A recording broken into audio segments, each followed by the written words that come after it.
5시 뉴스를 마칩니다. KBS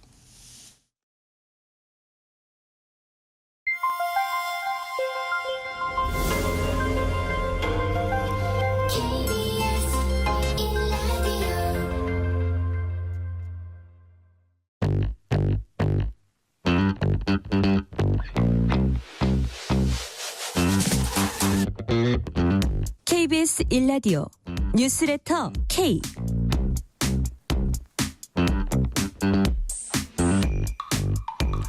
안녕하세요. 뉴스레터 K 진행하는 KBS 전종철 기자입니다. 국민의힘이 오늘 광주에서 첫 당권 후보 합동 연설회를 열었습니다. 한동훈 후보가 지난 총선 기간 김건희 여사의 문자를 받고 무시했다는 문자 논란을 놓고 당대표 후보들이 공방을 벌였습니다. 경찰이 해병대원 사망 사건 수사 결과를 발표했는데 임성근 전 해병대 1사단장에 대해선 검찰 불송치 결정을 내렸습니다. 관련 내용 포함한 정치 현안들 정치 토크 코너에서 살펴봅니다. 빅테크 기업들이 초거대 인공지능 AI 모델 개발을 놓고 치열한 경쟁을 벌이고 있습니다. 최근 관련 저서를 출간한 박영선 전 중소벤처기업부 장관과 함께 AI 시대 생존 전략 짚어봅니다. 문자 샵 9730, 짧은 문자 50원, 긴 문자는 100원. 어플리케이션 콩으로 보내시면 무료입니다. 유튜브 KBS 1라디오 계정 채팅으로도 얘기 나누실 수 있습니다. 문자 보내주시면 추첨을 통해서 커피 쿠폰 보내드릴 테니까요. 여러분의 이야기도 많이 들려주세요. 뉴스레터 K 지금부터 시작합니다. 뉴스의 진수를 보여주는 인터뷰. 뉴 진수. 9,860원 지금 적용되고 있는 최저임금입니다. 최저임금 액수는 해마다 달라집니다. 따라서 내년엔 최저임금을 얼마로 할지 최저임금위원회에 지금 한창 논의가 진행되고 있습니다. 최근 KBS 1TV 시사 프로그램 더보다에서 이 내용 보도했던 유동엽 기자와 함께 최저임금에 관한 얘기 나눠보겠습니다. 유 기자 어서 오세요. 네, 안녕하세요. 최저임금은 근로자가 받는 임금의 최저선을 법으로 정해놓은 건데 그 연역 간단히 정리해 주세요. 네. 우리나라는 최저임금법을 만들어서요. 네. 1988년부터 최저임금제를 시행해 왔습니다. 또 우리나라 헌법 제32조에 국가는 최저임금을 법으로 정해 시행하도록 규정하고 있습니다. 그래서 1988년부터 올해로 36년째 매년 최저임금을 정해오고 있습니다. 36년째 매년 정한다. 그런데 경제가 아주 안 좋아지면 최저임금 어떻게 됩니까? 네, 경제가 안 좋으면 최저임금이 내릴 수도 있는 거 아닌가 생각할 수 있는데요. 지난 36년 동안 최저임금은 한 번도 내린 적이 없습니다. 똑같았던 적은요? 없습니다. 동결된 적도 없었고요. 네네. IMF 시기 1998년이나 2008년 금융위기 또 최근 코로나19 시기에 뭐 우리 경제가 상당히 어려웠기도 했었는데요. 그때도 아주 소폭이지만 최저임금이 인상돼 왔습니다. 네. 자, 지금 유 기자 얘기 듣고 보니까 경제 전반이 큰 위기를 겪을 수도 있고 그에 따라서 뭐 물가가 내리기도 하고 오르기도 하고 경제 상황이 아주 안 좋아질 수도 있는데 최저임금은 계속 인상되기만 했다. 뭐 이런 말씀인데 그 이유가 뭔가요? 네, 이 최저임금 법을 보시면 첫 번째 최저임금제의 목적이 네. 임금의 최저 수준을 보장해서 근로자의 생활 안정과 노동력의 질적 향상을 꾀한다 이렇게 나와 있거든요. 그래서 최저임금제는 일종의 사회 안전망인 셈입니다. 네.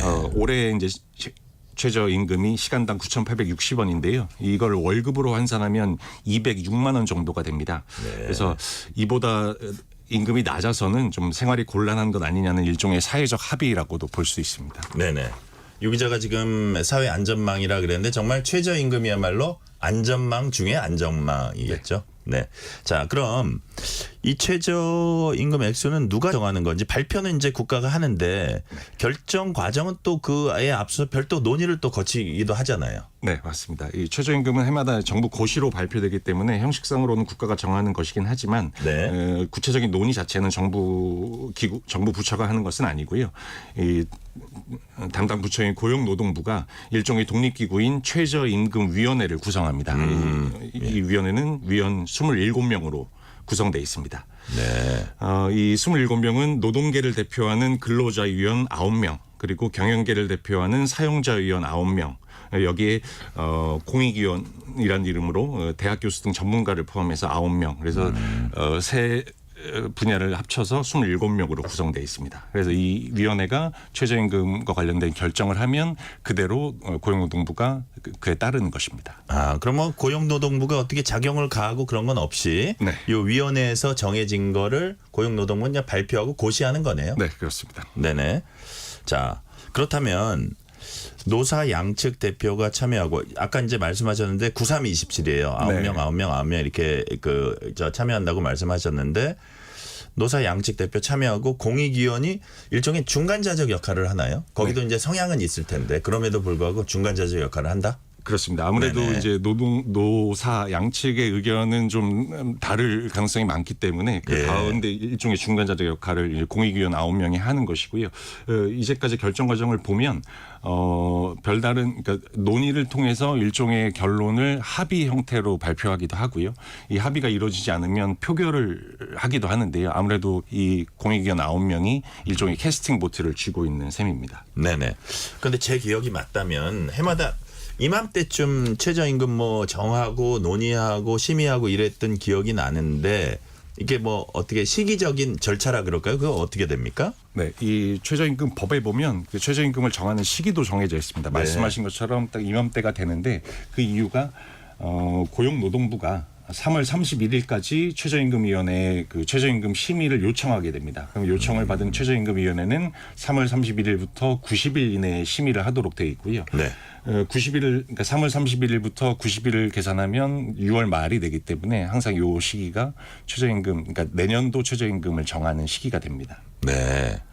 그럼 오늘이 7월 8일이잖아요. 네. 그러니까 어쨌든 뭐 보통은 6월 말이라고 한다면 이것도 또 넘기고 하는데 이거 보니까 꼭 국회에서 매년 예산 늦어지고 그게 뭐 매년 계속되는 거하고 약간 비슷한 제가 그게 연상이 되는데 네. 자, 아직 결정됐다는 소식은 듣지 못했습니다. 현재 상황은 어떤지 좀 설명을 해 주세요. 네, 말씀하신 것처럼 이제까지 최저임금 관련된 뉴스 보신 분들 기억하시는 분들 계실 텐데요. 네. 자주 등장하는 표현이 법정 시한이 지났음에도 불구하고 아직까지 결정하지 못했다라는 표현이 자주 등장합니다. 네네. 그래서 올해도 역시 법정 시한인 6월 말을 넘긴 상황인데요. 아까 말씀드렸던 그 시기를 정하고 있는 최저임금 법을 보면 8월 5일까지 고시하도록 규정돼 있습니다. 최종 결정을 네. 예. 그래서 8월 5일까지가 최종 결정이고 고시에 따른 행정 절차가 필요하기 때문에 6월 말인 시한을 넘기면 올해 이제 오늘이 7월 8일이고 한 7월 중순 둘째 네네. 주 정도까지는 어느 정도 결정할 여유가 좀 있는 상황입니다. 네. 현재 상황, 올해 상황 말씀드리면 이제 보통 이제까지 절차가 노측이 원하는 액수 그리고 사측이 원하는 액수를 이제 먼저 제시하고 그로부터 논의가 출발이 돼야 되는데 아직 오늘 현재까지도 양측이 원하는 액수가 공개되지 않은 그런 상황입니다. 예. 본래 그 액수 보면 처음에 할 때 좀 세게 치잖아요, 서로. 네, 양측의 의견이 이쪽은 높게 세게 치고 그렇습니다. 이쪽은 낮게 세게 치고. 자, 유 기자 지금 말씀하신 걸 보니까 역시 최저임금이 얼마냐 이게 이제 제일 관심사잖아요. 딴 건 뭐 이런저런 얘기는 나중에 이제 하더라도. 근데 올해는 그 제시하지 않았다는 거 보니까 제시해야 뭐 논의를 할 텐데 아직 제시하지 않았다는 거 보니까 핵심적인 논의는 당연히 안 했겠네요. 네, 올해 최저임금위원회 회의가 5월부터 시작이 됐는데요. 이제까지 회의를 하면서 말씀하신 것처럼 액수와 관련된 논의는 아직 시작을 안 했고 그러면 이제까지 어떤 논의를 했느냐. 올해 상황은 조금 독특했는데요. 예, 어떻게 독특했죠? 얼마로 할 것이냐를 논의하기에 앞서서 노사 양측이 어떻게 보면 굉장히 상반된 주장을 펼쳤습니다. 어떤 먼저 뭐를 놓고요? 네, 노동계는 요새 이제 많아지고 있는 택배 그리고 또 배달 기사들 이런 분들이 이제 흔히 이른바 특수고용직이라고 부르는데요. 이분들한테 최저임금을 새로 적용하자 이런 주장을 했고 이로부터 또 관련된 많은 논의가 이루어졌습니다. 아, 그러니까 그 특수고용직 네. 우리가 택배 이제 배달 기사들로 대표되는 네. 특수고용직에게 최저임금을 적용하냐 마냐 그 논의부터 먼저 이루어진 게 올해 일이다. 그 말씀이시네요. 자, 그러면 관련되는 거 제가 그 질문을 드리기 전에 0013님이 뭐라 그러셨냐면 최저임금 논의할 때마다 경영자 측 위원님들에게 지금의 최저임금 받고 생활할 수 있을지 물어보고 싶더라고요. 우리나라 경제 발전의 주춧돌인 근로자들의 생활에 더 신경 써 주셨으면 좋겠네요. 이렇게 말씀하셨고요. 자, 관련된 특수고용직 질문으로 넘어가겠습니다. 네. 특수고용직에 최저임금을 적용해달라고 요구한다는 건 다시 말해서 특수고용직 종사자들은 아직 최저임금 적용받지 못한다는 얘기인데 네.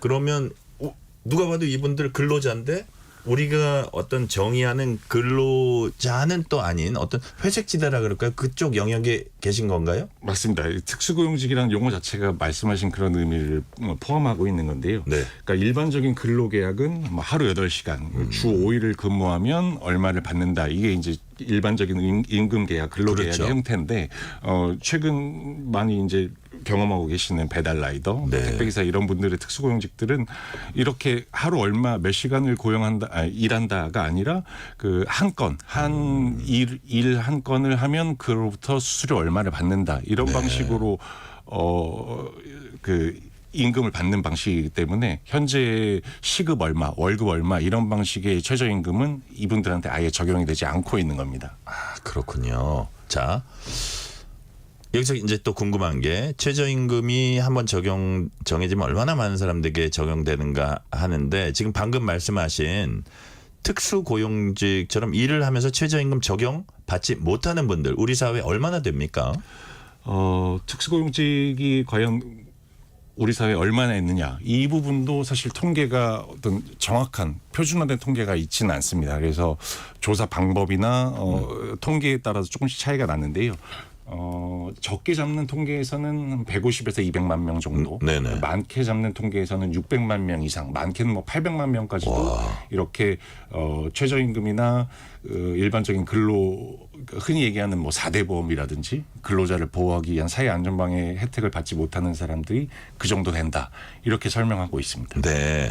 자, 150만에서 800만 사이다 이런 말씀이신데 아까 잠깐 말씀하시긴 했지만 시급 월급이 아니라 한 건당 수수료 방식이면 최저임금 어떻게 정하는 거예요? 그거 이제 한번 다시 간단히 좀 설명을 해주세요. 네. 그 현행 최저임금법에도 보면 시급이나 월급으로 계산할 수 있고 혹시 이런 그 도급제, 그러니까 일을 뭐 배달 한 건을 전적으로 맡아서 하는 이런 도급제 방식의 근로자들은 시급이나 월급이 아니라 다른 방식으로 최저임금을 결정할 수도 있다. 네. 이게 이제 현행 법에 있다는 게 노동계의 주장이거든요. 실제 이제 그런 조항이 있고, 그래서 이제 노동계에서는 그 법 조항을 근거로 뭐 이를테면 뭐 배달 한 건당 최저 수수료는 얼마다. 네. 이 사람이 어느 정도 이상의 최저임금을 보장받을 수 있도록 해야 된다. 이런 주장을 하고 있습니다. 네.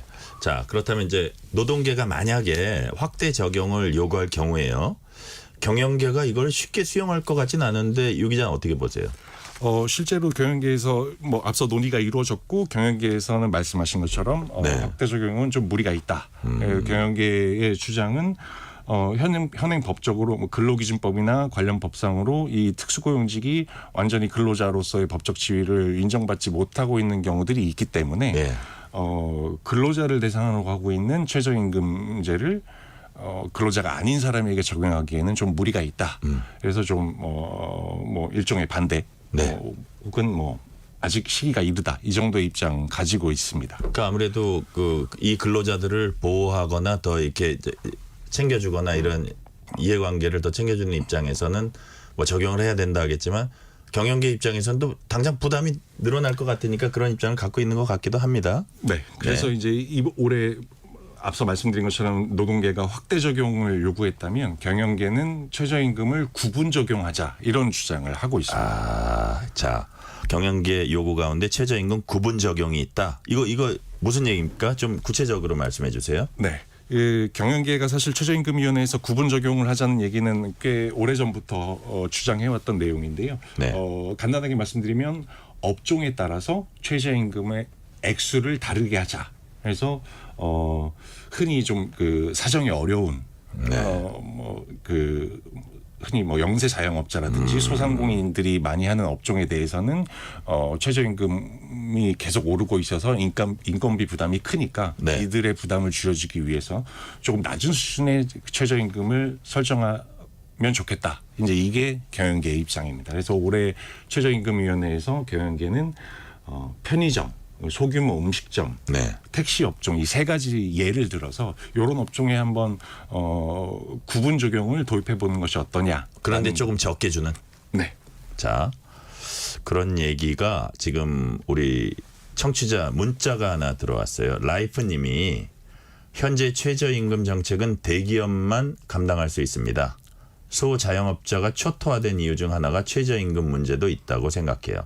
소자영업자나 아주 작은 기업이나 감당하기 어렵다 이런 취지의 문자 같은데요. 그죠? 네. 네네. 그래서 문자 보내신 청취자분 말씀대로 실제로 아주 소규모 영세 장업자분들은 가장 네. 큰 부담이 인건비라고 말씀하시는 분들이 많거든요. 네네. 그래서 실제로 이게 대기업하고 아주 영세한 기업이나 소자영업자들은 또 이런 생각을 할 수도 있을 것 같고. 자, 그렇다면 지금 말씀하신 최저임금 구분 적용 이에 대해서 노동계가 반대하고 있다고 들었어요. 노동계가 반대하는 이유는 뭡니까?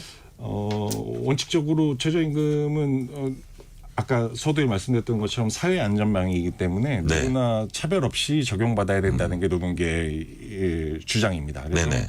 구분 적용을 하는 것은 일종의 차별이다. 최저임금을 차별화해서는 안 된다. 이게 노동계의 가장 큰 반대 논리입니다. 네. 그러니까 기본적인 아주 기본적인 저희도 아까 그 얘기했지만 사회 안전망 중에 안전망이기 때문에 이거를 이래저래 막 변형하고 이러는 건 옳지 않다. 그렇습니다. 이 뭐 네. 당연하게도 아까 말씀드렸던 것처럼 뭐 이미 적용 못 받고 있는 사람들에게도 적용돼야 되는 것이 최저임금인데 네. 그나마도 적용받던 사람들을 구분을 두고 차등을 두면 안 된다. 이게 이제 노동계 주장입니다. 아, 우리가 아까 특수고용직에게 예. 확대하냐 마냐 하고 있었는데 네. 그 논의를 했는데 네. 지금 적용받고 있는 사람들도 구분해 가지고 이 사람들한테는 좀 덜 주자. 이 사람들의 업종에서는 좀 덜 주자. 이거는 이제 거꾸로 간다. 네. 뭐 이런 거네요. 아까 그렇습니다. 유 기자 말씀하신 대로 아주 경제 상황이 안 좋을 때도 동결도 없었다는 거 아닙니까? 네. 그러니까 저 최저임금제 그 정말 사회 안전망 중에 안전망인 최저임금제의 어떤 설립 취지에 비춰볼 때 그것은 옳지 않다는 게 노동계의 시각이네요. 자, 다음 질문으로 넘어가겠습니다. 자, 최저임금 확대냐 구분이냐. 어떻게 보면 그 노사가 지금 유 기자 얘기 들어보니까 정반대 주장을 하고 있잖아요. 그렇다면 서로 이렇게 좀 절충을 할 타협을 할 그런 가능성은 없어 보입니까? 어떻습니까? 올해의 결론을 말씀드리면 네. 노동계의 확대 적용 요구, 경영계의 구분 적용 요구 두 가지 주장 다 올해 최저임금위원회에서는 받아들여지지 않았습니다. 네. 올해 그러니까 내년도 적용될 2025년에 적용될 최저임금에서는 확대 적용도 하지 않고 구분 적용도 하지 않는 것으로 이미 결론이 났고 그 결론은 이미 났어요. 네. 났어요. 그래서 이제 액수 논의를 할 것으로 앞으로 이제 일정이 남아 있는데요. 예.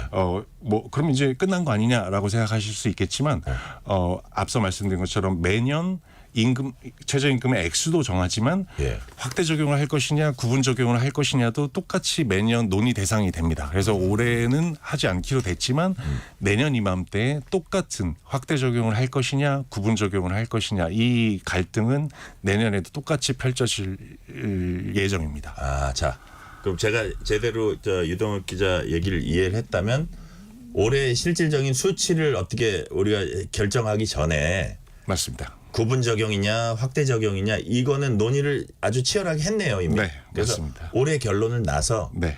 구분 적용, 확대 적용 둘 다 안 하기로 했다 이 네. 결론을 냈고 올해는 이제 그 수치를 정하는 것만 남았는데 네.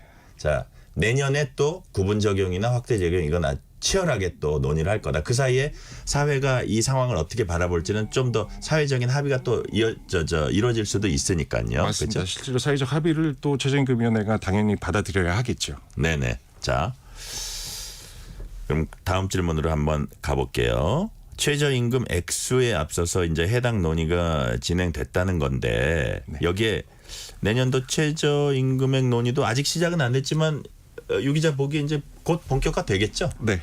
지금 최저임금위원회가 통상적으로 화요일, 목요일 매주 5월, 6월 열리고 있거든요. 그래서 네네. 오늘이 월요일이니까 내일 화요일 최저임금위원회 회의가 있습니다. 그래서 내일 이날 있어요? 네. 내일 오후에 열릴 예정인데 이 자리에서 아마 노동계가 원하는 액수, 또 경영계가 원하는 액수, 최저임금 액수, 시간당 얼마 혹은 월급으로 얼마 이 액수가 공개될 예정입니다. 그러면 처음에 공개를 하고 그로부터 이제 또 다시 합의점을 찾아야 되는 그렇죠. 꽤 지난한 과정이 남아 있는 거죠. 쉽게 말해서 내일 세게 때리는 날이네요, 서로. 자, 첫 발표가 있는 날입니다. 첫 공개되는 날이 내일인데, 자, 그렇다면 요 대목에서 잠시 청취자 문자 보고 갈게요. 8493님이 물가는 갈수록 오르고 최저임금이 있다고는 하지만 턱없이 부족하네요. 라고 하셨고, 반면에 6380님은 요양보호사님들 시급이 무척 저렴하다는 것은 알고 있지만 보호자 입장에선 참 부담이 큽니다. 서로 난감한 입장이네요. 이런 그 문자도 보내주셨고요. 자, 마지막 질문 드릴게요. 워낙 쟁점도 여럿인데다 금액을 둘러싼 입장차도 크다 보니까 이게 좁혀지기가 이제 쉽진 않아 보이는데 올해 최저임금 논의 언제쯤 어떤 방식으로 결론 나게 될지 전망해 주세요. 네.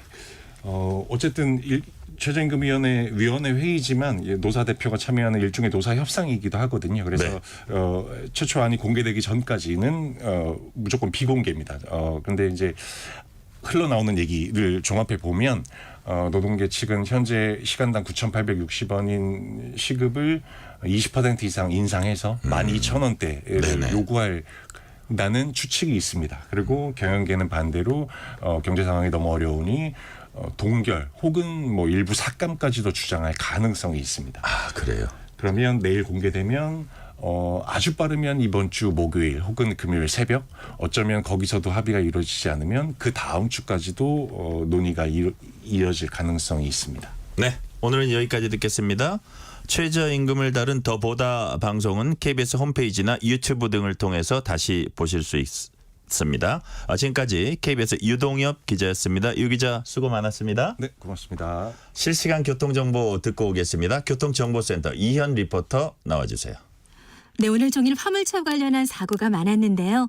지금은 비구름이 많이 약해진 상황입니다. 하지만 미끄러운 길 충분히 감안해서 이동하셔야겠습니다. 퇴근 정체는 평소보다 덜한 상황입니다. 다만 경부고속도로 부산 쪽으로 경산 나들목 진출로에서 사고가 발생했습니다. 화물차 관련 사고를 처리하고 있고요. 2차로가 막혀 있습니다. 속도 줄여서 안전하게 운행하셔야겠습니다. 반대 서울 쪽으로는 오산 부근에서 지체고요. 양재 부근에서 반포 쪽으로 막히고 있습니다. 영동고속도로 인천 쪽으로 반월터널 부근 지나기 답답하실 텐데요. 승용차 관련 사고를 처리하면서 둔대 분기점부터 여파를 받고 있습니다. 평택 시흥고속도로 시흥 방향 마도 분기점에서 송산 마도 쪽으로 천천히 가고 있습니다. KBS 교통정보센터였습니다. 퇴근길 당신과 함께 읽는 세상 이야기 KBS 1라디오 뉴스레터 K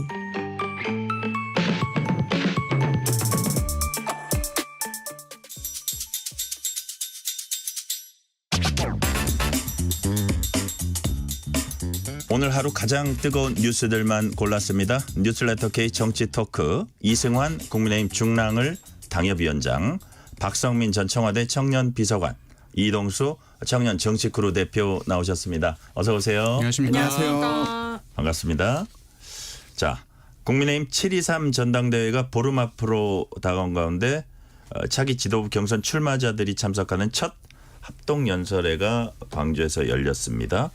이른바 문자 무시를 관련해서 뭐 어떤 공방을 벌일지 이것도 좀 주목이 됐었는데 먼저 이승환 당협위원장님부터 오늘 그 합동연설회 총평을 한번 해주세요. 저희 이번 전당대회 슬로건이 보수의 진보입니다. 뭐 이렇게 갑론을박도 많았습니다. 보수 정당에서 진보라는 단어를 집어넣느냐. 근데 우리가 진화하고 변화하고 이런 단어를 쓸 수도 있는데 우리가 한 단계씩 진보해 나가면서 우리의 스펙트럼을 넓혀가자. 보수의 진보. 스펙트럼을 넓혀가자 이런 취지였는데 저는 오늘 우리 당권 주자들과 또 최고위원들, 청년 최고위원들 연설을 보면서 이렇게 좀 진일보하고 있구나 하는 느낌이 들었습니다. 많은 분들이 예측하시기에는 또 문자 논란 가지고 공방하지 않겠냐 했는데 우선 그 한동훈 후보는 골목골목 함께 다니면서 이 호남 민심에 다가가겠다. 나경원 후보는 보수의 가치를 지키면서 원내에서 싸우겠다. 그리고 이제 원희룡 후보 같은 경우는 당정이 함께 하겠다. 네. 윤상현 후보 같은 경우는 당 중앙을 폭파해달라라고 하면서 우리 당을 근본부터 변화시키고 조금 더 이 민심에 다가가는 정당으로 만들겠다 네. 하는 그런 부분들의 메시지, 비전에 대한 메시지에 좀 초점이 많이 맞춰졌던 것 네. 같습니다. 우리 박성민 비서관님 어떻게 보셨어요? 일단은 뭐 지금 국민의힘 전당대회가 굉장히 좀 진흙탕 같은 국면이고 좀 늪에 빠진 모습이에요. 뭐 문자 논란이라든지 아니면 뭐 대통령실과의 관계 이런 면에서 전반적으로 좀 늪에 빠져 있다. 그래서 이게 어떤 연설이나 아니면 뭐 이 후보자들이 각자 내세우는 이야기들이 어떤 비전이나 콘텐츠를 가지고 있다라기보다 그냥 서로 누가 더 나쁜 사람인지 누가 더 부족한 사람인지를 지적하기에 그치고 있다. 저는 그렇게 보입니다. 네, 우리 이동수 대표님 네. 두 분의 말이 약간 이제 상반된데. 네. 그러니까 우리 이승환 위원장 말은 좀 최근에 시끄러웠으니까 좀 자제하는 모습이었고 네. 비전을 보였다. 근데 우리 박성민 비서관께서는 어쨌든 전반적으로 봐서 진흙탕 싸움이다. 네. 보셨는데 우리 이동수 대표 어떻게 보셨어요? 일단 뭐 전당대회 이제 어제 그제 있었던 이런 문자 논란 같은 경우 보면은 진흙탕 논란인 것 같아요, 저도. 근데 오늘 광주에서 열렸던 합동 연설회 같은 경우는 그래도 이제 지역에 좀 많은 공을 들인 것 같다라는 인상을 저는 받았습니다. 왜냐하면은 지금 이 국민의힘 전당대회가 80% 당원 투표가 들어가기 때문에 아무래도 당원 비중이 높은 영남 쪽이 더 중요할 수밖에 없고 그런 면에서 저는 호남 관련한 메시지나 이런 거 되게 형편없이 나오지 않을까 이렇게 생각을 했었거든요. 근데 나경원 후보 같은 경우는 뭐 이제 지역별로 일자리 공약들을 제시한다든지 아니면 한동훈 후보 같은 경우는 또 지역에서 특히 이제 호남에서 원래 지지율이 낮았지만 청년 네. 지지율은 그래도 높더라. 그래서 우리는 여기에 좀 주력하겠다 한 것들이 그래도 이제 지역 문제에 있어서도 준비를 좀 많이 했구나라는 게 느껴졌습니다. 여튼 당 지도부의 어떤 뭐라 그럴까요? 요구사항이나 좀 자제하라. 더 이상 이런 식으로 나가면 가만히 있지 않겠다 하는 거. 그다음에 어떻게 보면 또 여기 이승환 위원장님 계시지만 뭐 천목회라 그럴까요? 천목회에서도 그랬고 여러 가지 이제 당내에서 요청이 있었어요. 이러지 말자고. 그래서 그런 것들이 이제 영향을 미친 것 같은데 자. 천목회가 이렇게 말했습니다. 지난해 전당대회 연판장 사태로 불거진 분열의 정치가 또다시 기생하려고 한다.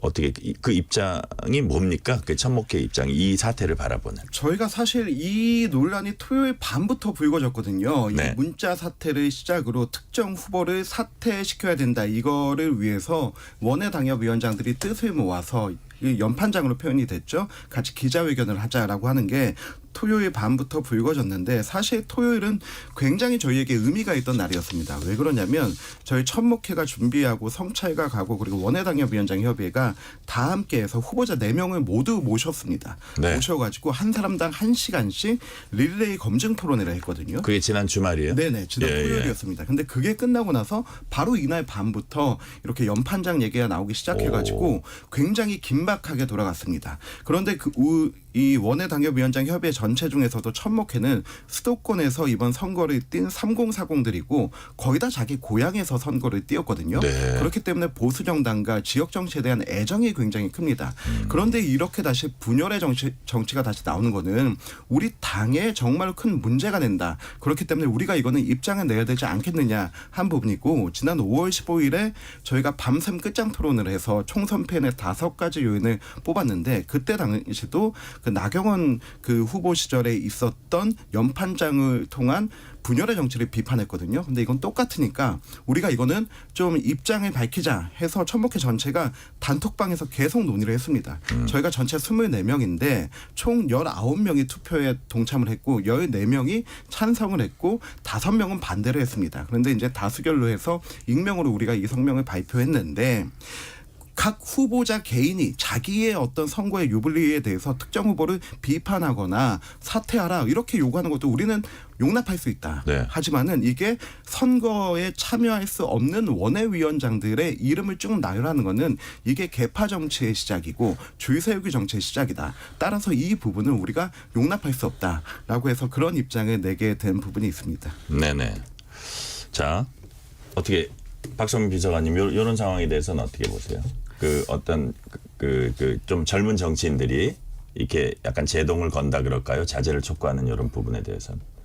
뭐 이거를 유의미하게 좀 받아들이면 좋겠는데 글쎄요, 뭐 이 상태가 계속 가지 않을까라는 생각이 있어요. 결국에는 큰 틀에서 한동훈 후보의 독주를 좀 막을 방법을 다른 후보들은 어쨌든 용산과의 불안정한 관계에 포커싱을 하는 것 같거든요. 집중을 하고 있기 때문에 그 공격 전략이 바뀌지 않는 이상 뭐 그게 김건희 여사와의 문자 읽심 논란이 됐든 아니면 뭐 다른 게 됐든 결국에는 그 한동훈 후보를 공격하는 그 큰 정의 프레임 자체가 바뀌지 않는다고 하면 저는 네. 이런 유사한 논란은 아주 계속해서 반복이 될 거다. 설령 뭐 한동훈 후보가 당대표가 되고 나서도 아마 용산과의 관계 설정에 있어서 조금이라도 불안정한 모습을 보이게 되면 이런 뭐 제2의 연판장, 제3의 연판장, 뭐 사퇴 촉구 기자회견 이런 것들은 계속해서 앞으로도 나올 수 있겠다. 저는 여전히 살아있는 불씨다 이렇게 보입니다. 네.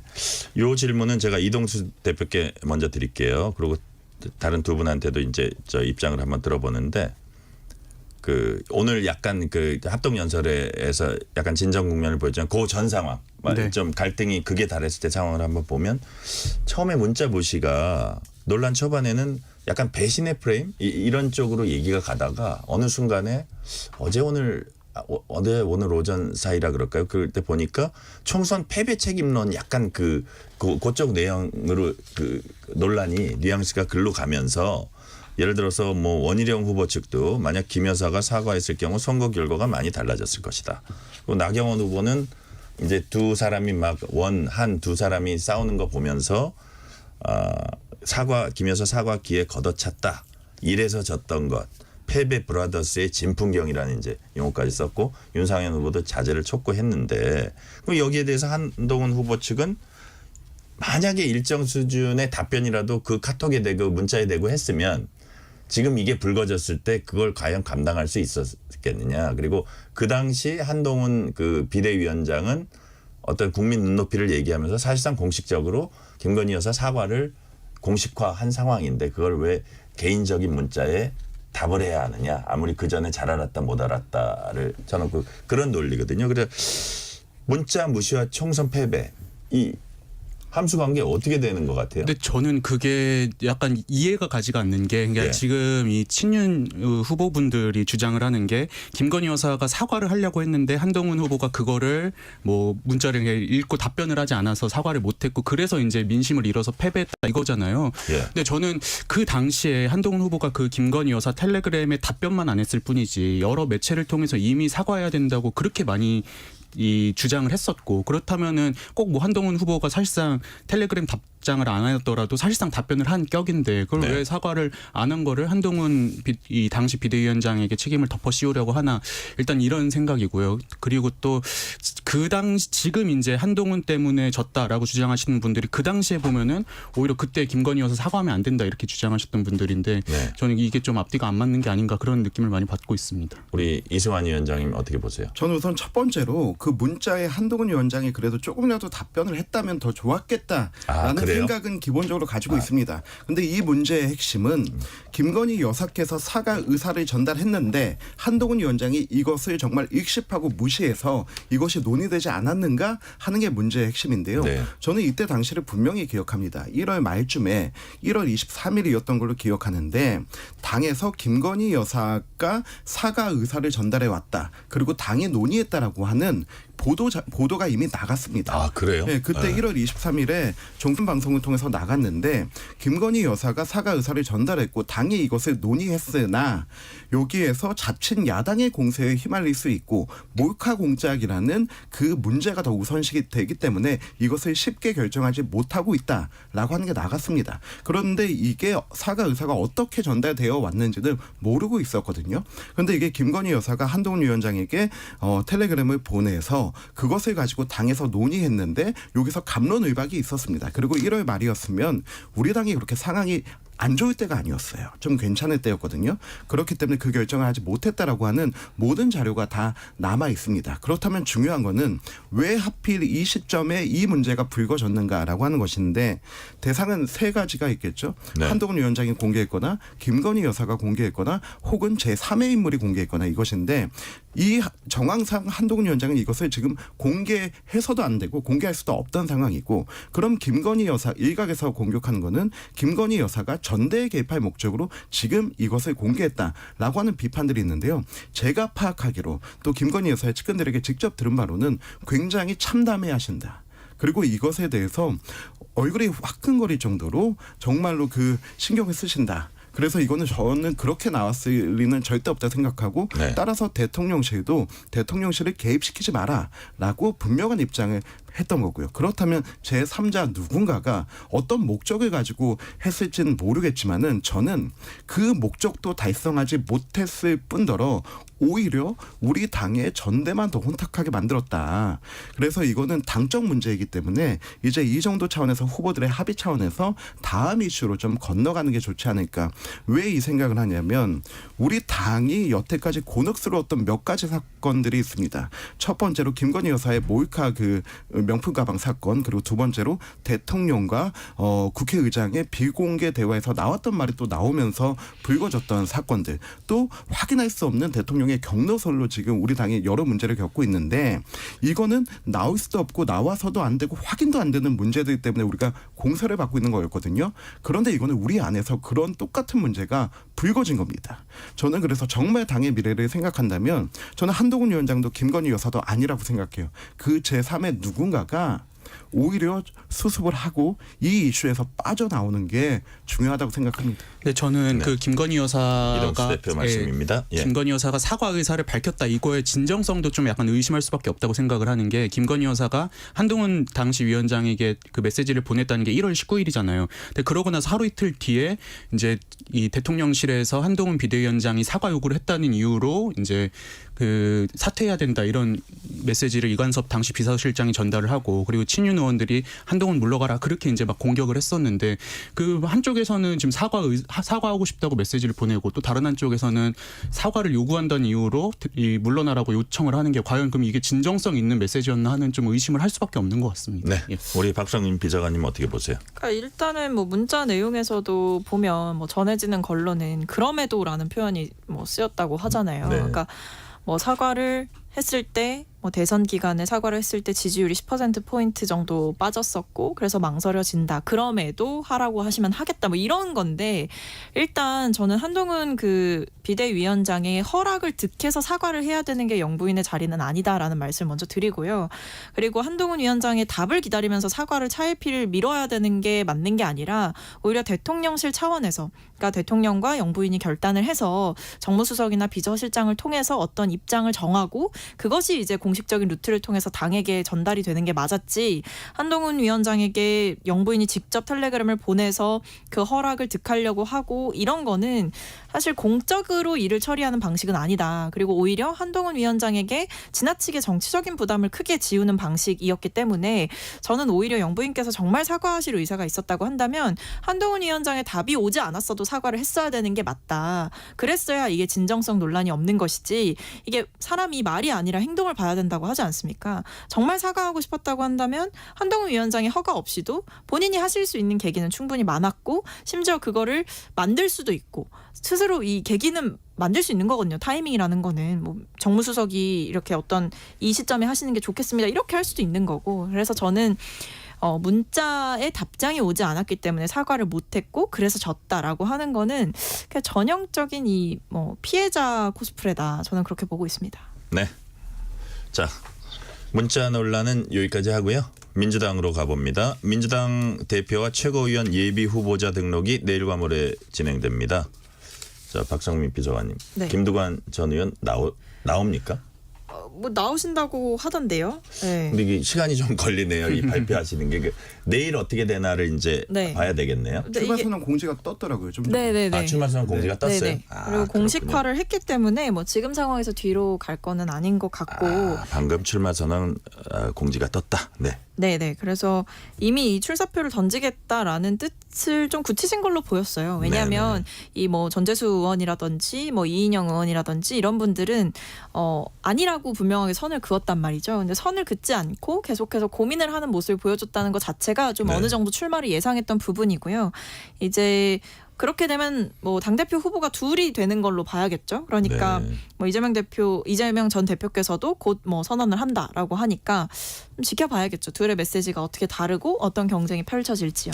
자, 뭐 약간의 이재명 대표 이른바 일극 체제에 대해서는 비판적인 얘기를 할 것 같다는 전망이 우세하더라고요. 이제 박성민 비서관 보시기에 실제로 좀 약간 뭐 어느 한쪽이 아주 유리해 보이긴 해도 그래도 전당대회답게 좀 그런 모양새는 갖출 것 같아요. 어때요? 뭐 어느 정도 저는 좀 기대를 하고 있습니다. 뭐 네네. 혼자서 이제 출마하셔서 뭐 추대를 하시든 찬반 투표를 하시든 이건 사실 좀 모양새가 좋지 않았을 걸로 보여져요. 심지어 이제 두 번째로 되실 수도 있는 상황이다 보니까 네. 저는 어느 정도의 이런 경쟁자가 있는 것은 당에도 굉장히 좋은 일이고 그리고 뭐 유권자들의 입장에서도 뭐 김두관이라는 정치인에 대해서도 또 이제 평가를 할 수 있는 계기가 되기 때문에 네. 아마 김두관 전 의원께도 좋은 계기가 될 거라고 생각합니다. 김두관 전 의원이 이렇게 뭐 그냥 들러리로 나올 성격은 아니거든요. 네. 어쨌든 나는 되기 위해서 나온다 이럴 텐데 우리 이동수 대표 보기엔 어떻게 전망하세요? 네, 저도 그동안 민주당이 당원 투표했던 것들 결과를 보면은 항상 이제 대세나 이런 주류가 있다고 하더라도 예. 한 20-30% 정도는 소수 의견 같은 것들이 보장되는 그런 투표 결과가 많이 나왔었거든요.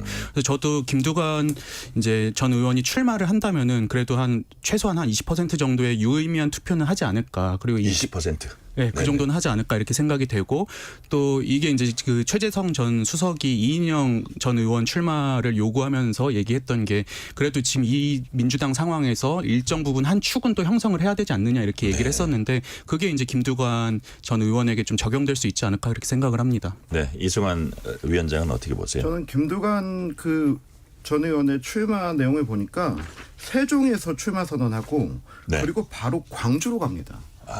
그러니까 이게 굉장히 그 운동장을 전국적으로 사용하겠다는 건데 예. 국토의 중앙에서 시작해서 그 또 이 민주당의 상징인 호남으로 가서 예. 바로 이제 참배하고 광주시장 만나고 이 일정이더라고요. 네, 예. 저는 이게 김두관 의원이 전대의 목적도 있지만 다시 한번 전국적으로 본인의 인지도를 끌어올리는 그런 거를 좀 목표로 하는 것 같다 이런 생각이 들고요. 김두관 의원의 출마는 민주당에게 있어서는 굉장히 좋은 현상이라고 봅니다. 하지만 과연 김두관에게 좋을 것인가? 이거는 좀 한번 지켜봐야 될 것 같고요. 저는 김두관 전 의원은 굉장히 민주당의 굉장히 좋은 자원이라고 생각해요. 왜냐하면 그 이재명 대표에 없는 것들을 많이 가지고 있습니다. 이재명 대표가 아무리 이제 본인이 민주화 정신을 얘기했다 하더라도 민주화 운동은 하지 않았잖아요. 근데 김두관 의원은 민주화 운동 중에서도 학생 운동, 노동 운동 그리고 그 농민 운동 중에서 가장 어려운 농민 운동에서부터 시작해서 이장 군수 그리고 장관, 자치단체장, 국회의원을 모두 다 했어요. 근데 이거는 이재명 대표가 자랑해왔던 본인의 행정적 전문성을 다 압도하는 거거든요. 그리고 또 하나 민주당에서 이재명 대표가 가치가 있던 이유 중에 하나는 영남 출신이란 건데 네. 이재명 대표야말로 진짜 찐 영남 출신이고 거기에서부터 어려운 선거를 해온 사람이고 또 김두관 후보 같은 경우는 이재명 대표한테는 있는데 김두관은 없는 결정적인 걸 가지고 있습니다. 사법 리스크가 없습니다. 그래서 이런 차원에서 보면은 굉장히 좋은 자산이 될 텐데 김두관 후보의 어떤 지지율이 이재명 후보의 페이스메이커 정도로만 나와준다면 천만다행일 텐데 그걸 넘어서면은 당내 압박과 강성 지지층의 압박을 견뎌낼 수 있을까? 그렇다면은 앞으로 두 번 다시 이재명 대표가 현존하는 하는 이것을 넘어서려는 사람이 나오지 않을 텐데 마지막이지 않을까 하는 그런 생각은 좀 있습니다. 그리고 저는 그 세종에서 출마 선언을 하는 거 관련해가지고 김두관 전 의원이 오마이뉴스하고 인터뷰한 걸 오늘 읽었는데요. 그 세종시 같은 경우는 사실 어떻게 보면 노무현 전 대통령의 작품이잖아요. 당시에 이제 행정수도 이전을 추진하면서 세종시가 첫 삽을 뜨게 된 건데 지금 보면 민주당에서 이재명의 민주당으로 바뀌면서 그동안 좀 민주당의 어떤 본류라고 할 수 있었던 뭐 노무현 전 대통령이나 문재인 전 대통령에 대한 기억들이 많이 좀 지워진 상황인데 그걸 다시 되살리겠다라는 의지도 들어 있는 것 같습니다. 이게 뭐 중앙 집중이 아니라 네, 지역 분산. 예. 네, 그런 이미지로 세종으로 하는 것 같고요. 자, 다음 질문으로 넘어갈게요. 해병대원 순직 사건 수사해온 경북경찰청이 논란의 핵심인 임성근 전 해병대 1사단장을 검찰에 불송치하기로 결정했습니다. 수사심의위원회 이제 의견 받아들인 걸로 보이는데 이번 경찰 수사 결과가 앞으로 해병대원 특검 전국에 어떤 영향을 끼칠까요? 박성민 비서관님.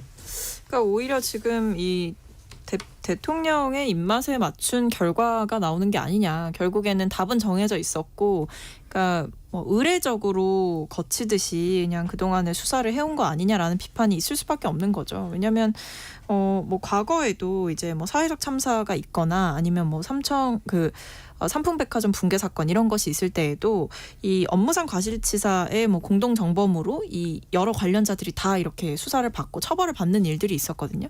근데 그런 사례만 생각해 보더라도 이 책임의 범위라는 것이 굉장히 강범위하고 또 구체적이 되는 것인데 이 사안에 있어서만큼은 이 1사단장의 책임은 쏙 빼고 사실상 뭐 지휘할 수 있는 권한이 있었던 사람임에도 불구하고 처벌에서 피해간다라는 건 결국 임성근 사단장이 처음에 이 박정훈 수사단장이 책임자의 범위에 넣었던 것을 빼기 위해 대통령께서 외압을 행사하신 거 아니냐라는 의혹, 그것을 오히려 좀 증명하는 꼴이 되는 거죠. 그래서 지금 민주당에서는 굉장히 강하게 반발하고 있고 오히려 이런 답정너식 또는 묻지마식 수사 결과가 나올수록 오히려 특검의 필요성은 더 커지고 있다 이렇게 보고 있는 거죠. 네, 이승환 위원장님, 특검의 필요성이 더 커지고 있다는 민주당 측의 시각 어떻게 보세요? 지금 이 사건에 대해서는 경찰이 지금 그 해병대원의 사망 사건에 대한 그 실체적 진실을 수사한 거고, 그리고 이게 대통령의 개입에 대한 거는 공수처가 수사하고 있지 않습니까? 근데 이 사건은 맨 처음부터 했을 때 그 어머니의 그 편지를 제가 계속 기억하는데 누가 우리 아들의 그 숲을 속에 안전장비도 없이 넣게 했느냐, 그것이 궁금하다, 그것을 밝혀달라고 했습니다. 여기에서 오늘 경찰이 발표한 거 보니까 그 대대장의 이 수사 그 지시와 이런 부분이 잘못됐다라고 명백히 밝히고 있습니다. 그런데 민주당은 정말로 이 오랜 1년 가까이 끌어온 이 수사의 결과를 믿지 않고 이 부분에 다시 한번 해야 된다라고 얘기하는 거는 정말로 정쟁용으로 이끌어가는 것 같아요. 임성근이란 이름이 다시 한번 등장해야, 그래야 지난번에 민주당이 얘기했던 이종호라는 사람이 나오고, 그리고 이종호라는 사람이 나와야 도이치모터스가 나온다라고 하는 이 본인들의 시나리오에 짜맞추려고 하는 게 오히려 저는 최상병의 이 일을 더 모독하는 일이라고 생각하고요. 경찰이 이 검사도 못 믿겠다, 공수처도 빈약하다라고 해서 경찰이 정말 혼신의 힘을 다해서 수사하지 않았습니까? 그리고 8명 중에서 2명이 빠졌는데 맨 위에 임성근 사단장하고 맨 아래 그들과 함께 그 최혜병과 함께 이들을 구하기 위해 들어갔던 그 말단 장교까지 빠진 겁니다. 이런 사람들에게 어떻게 책임을 물을 수 있겠습니까? 저는 이 부분은 좀 우리가 이성을 가지고 생각하면서 다시 한번 좀 제대로 봐야 되지 않을까 생각합니다. 네, 이동수 대표님은. 네, 저는 이거 국민의힘 전당대회 아니었으면 난리 났었을 거라고 생각을 합니다. 저 보면서 개인적으로 화가 났던 게 차라리 모두 다 불송치했으면은 그냥 그러려니 하고 말겠는데, 보면 임성근 전 사단장은 빠지고 정작 포 11 대대장이라든지 포 7 대대장 이렇게 좀 현장 지휘관들은 이제 송치를 한 거잖아요. 근데 이제 한 달 전쯤인가 이제 언론에서 공개가 됐었는데 포 11 대대장이랑 포 7 대대장이랑 통화 기록 그냥 보면은 이거 지금 물살도 너무 세고 수량도 많아서 이거 들어가면 안 된다, 우리 병사들 너무 위험해진다, 이런 통화를 하는데 이런 생각을 갖고 있던 분들이 왜 갑자기 그러면은 이 수색을 하게 됐을까? 전 결국에 이게 그 윗선에서의 지시가 없었다면 불가능했을 거라고 생각을 해요. 근데 이 부분을 좀 경찰이 너무 좀 간과한 게 아닌가, 좀 화가 많이 났습니다. 예. 그러니까 저는 이 경북경찰청의 수사 발표도 사실은 지금 보면 경북경찰청의 수사 결과 13페이지 중에 7페이지에 걸쳐서 임성근 사단장의 불송치 사유에 대해서 이야기를 하고 있다고 하거든요. 이걸 보면 이게 논란이 될 거 알았다라는 거죠. 그러니까 사실상 변명으로 일관을 하고 있다라고 보여지고, 심지어 촬영이나 녹음을 하지 못하도록 비공개로 브리핑을 한 것도 도대체 뭐가 그렇게 떳떳하지 못하길래 이런 방식으로 브리핑을 하는지.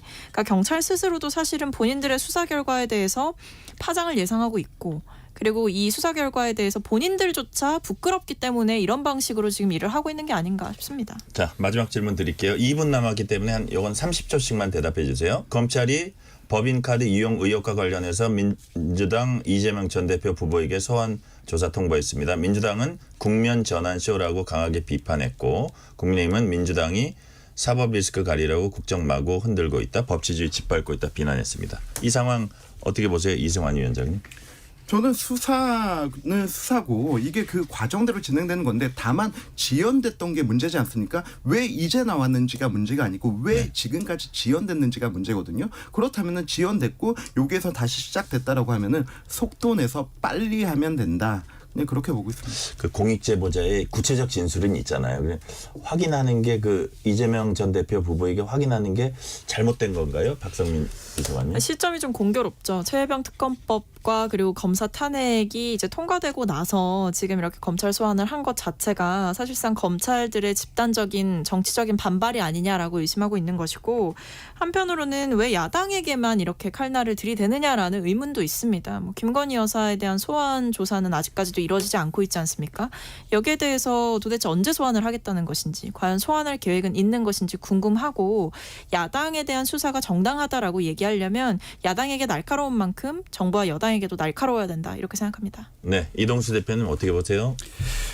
저는 검찰이 좀 사려 깊지 못한 신중하지 못한 부분이 있다고 생각합니다. 이런 오해를 살만하게 한 거는 결정한 거는 이제 검찰이 좀 잘못했다고 보지만 다만 저도 이제 이승만 위원장님 의견에 동의를 하는 게 이게 갑자기 수사를 시작한 게 아니라 예전부터 하던 수사에서 그냥 소환을 이번에 하게 된 거잖아요. 근데 이거 가지고 국면 전환이다, 뭐 검사 또 탄핵해야 된다 이렇게 얘기하는 건 좀 부적절하지 않나 저는 그렇게 생각을 합니다. 이 타이밍에서 국면을 전환하려 그런 거로 보이지는 않는다. 네, 그리고 사실 이게 국면을 전환한 게 전혀 없잖아요. 사실 이 뉴스 나오고 나서 또 계속 지금 국민의힘 뉴스만 나오고 있는데 이게 과연 진짜 국면 전환용이었을까? 근데 물론 이제 검사 탄핵하고 막 이러다 보니까는 서로 감정이 상해서 이렇게 한 측면은 또 없지 않을까 이렇게 없지 않아 있지 않을까 이렇게 생각을 합니다. 네, 오늘은 여기까지 말씀 듣겠습니다. 이승환 국민의힘 중랑을 당협위원장, 박성민 전 청와대 청년비서관, 이동수 청년 정치크루 대표였습니다. 감사합니다. 감사합니다.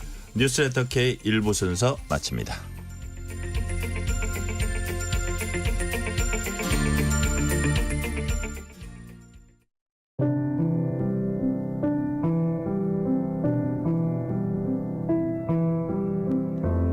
KBS 라디오 연중기획 희망충전 대한민국 594번째 이야기. 안녕하세요. 아나운서 유지원입니다.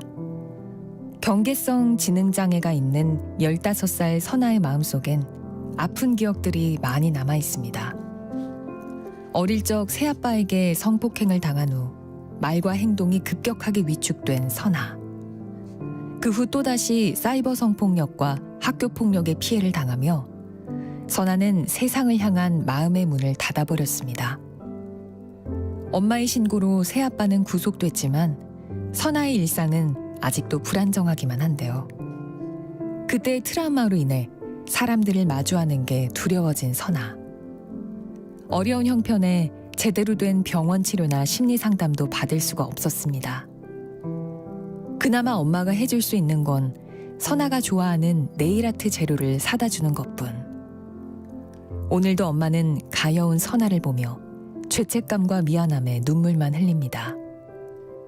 선아가 상처를 치유하고 하루하루 희망의 색을 채워나갈 수 있도록 여러분이 두 손을 꼭 잡아주세요. 여러분의 따뜻한 손길이 희망의 빛이 됩니다. ARS 060-700-1580 060-700-1580 한 통화 3,000원으로 희망을 선물해 주세요. KBS 라디오 연중기획 희망충전 대한민국은 초록우산 어린이재단, 인탑스 주식회사, 그리고 청취자 여러분과 함께합니다. ARS 060-700-1580 한 통화 3,000원입니다.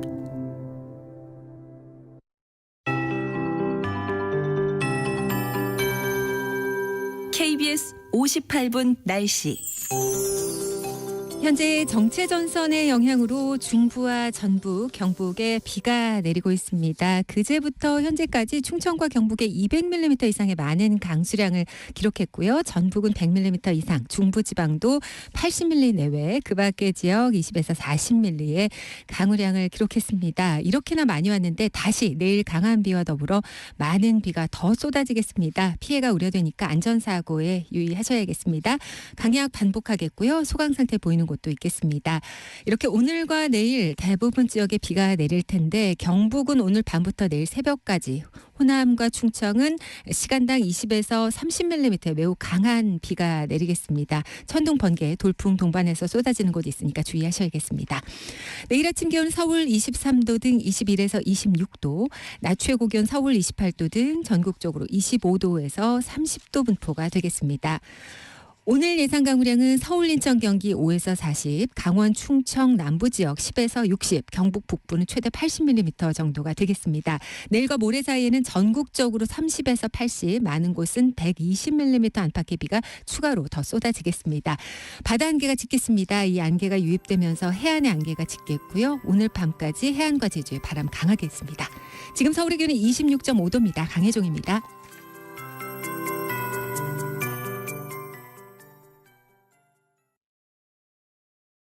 정성을 다하는 국민의 방송 KBS가 6시를 알려드립니다.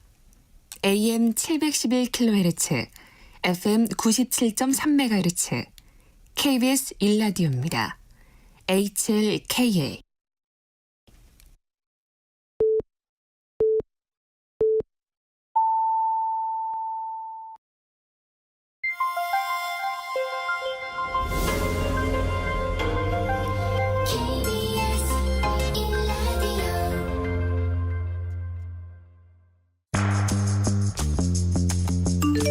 여러분은 지금 퇴근길 시사편지 한 장, KBS 1라디오 뉴스레터 K를 듣고 계십니다.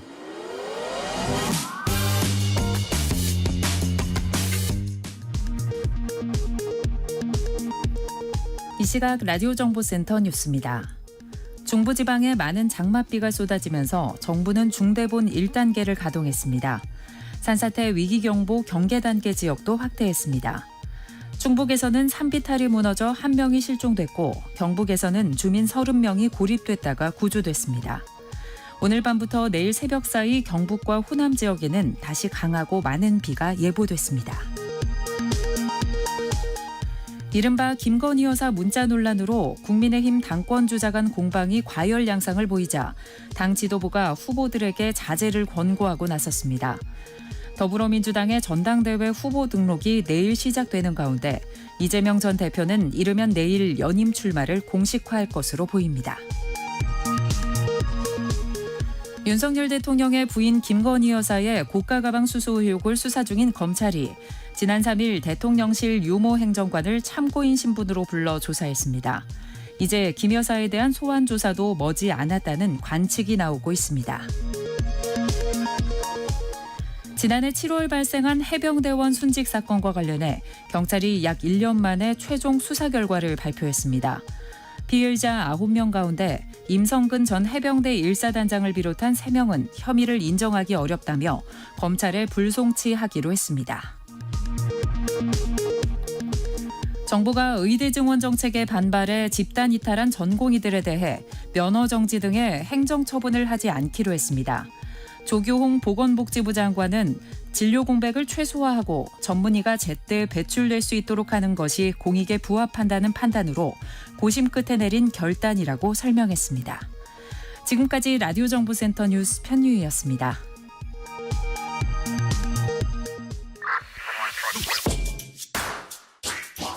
뉴스의 진수를 보여주는 인터뷰, 뉴진수.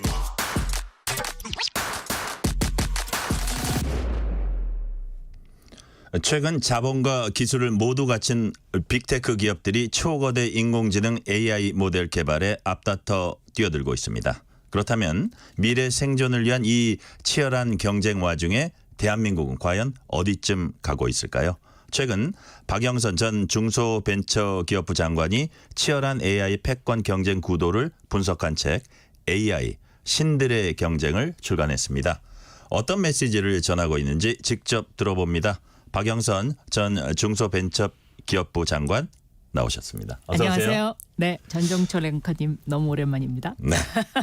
장관님 얼굴이 참 좋으세요. 아, 예, 일을 감사합니다. 좀 좋아하는 일을 열정적으로 하고 계시기 때문이 아닌가 싶어요. 감사합니다. 네. 잠시 먼저 근황 얘기입니다. 네. 박영선 장관님께서 중소기업 글로벌 명예대사로 위촉됐다고 제가 방금 저희 제작진한테 들었는데 네, 축하드리고요. 어떤 일 하는 자리인가요? 네, 중소기업 중앙회에서요. 이제 그 중소기업들이나 벤처기업들이 그 해외 진출할 때 여러 가지 궁금한 점도 많고 또 어려운 점도 많아서 그것을 자문하는 자문 역할을 이제 주셨는데요.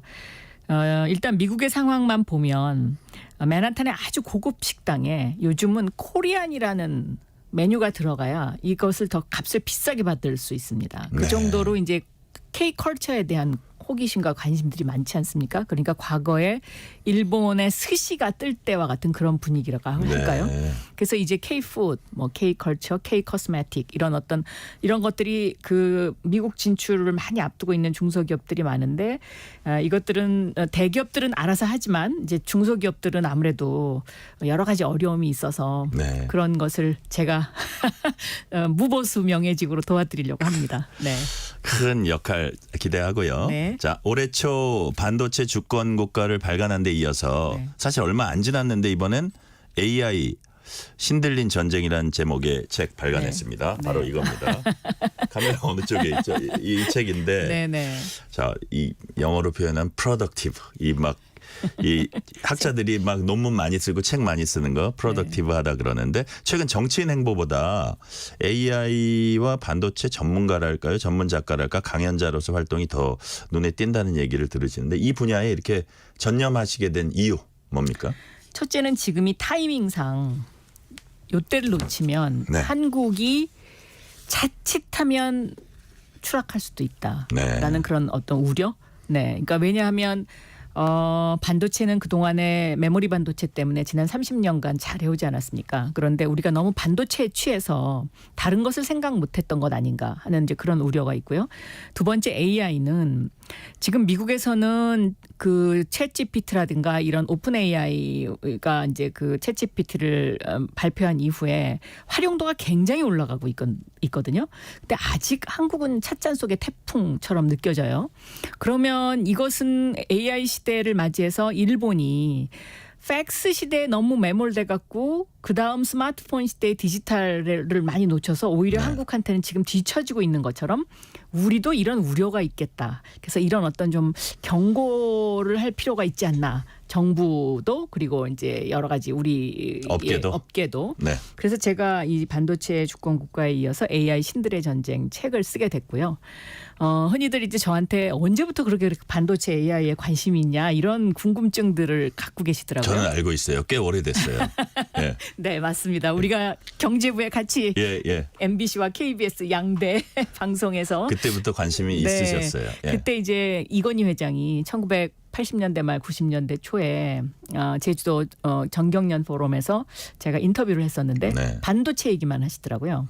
그리고 나서 이제 그때부터 세계 최초의 DRAM 발표 그거를 제가 리포트도 하고 또 그러면서 또 삼성의 거버넌스 문제를 비판하기도 하고 이러면서 제가 반도체하고 친해진 지는 좀 많이 그렇군요. 오랜 세월이 됐죠. 네.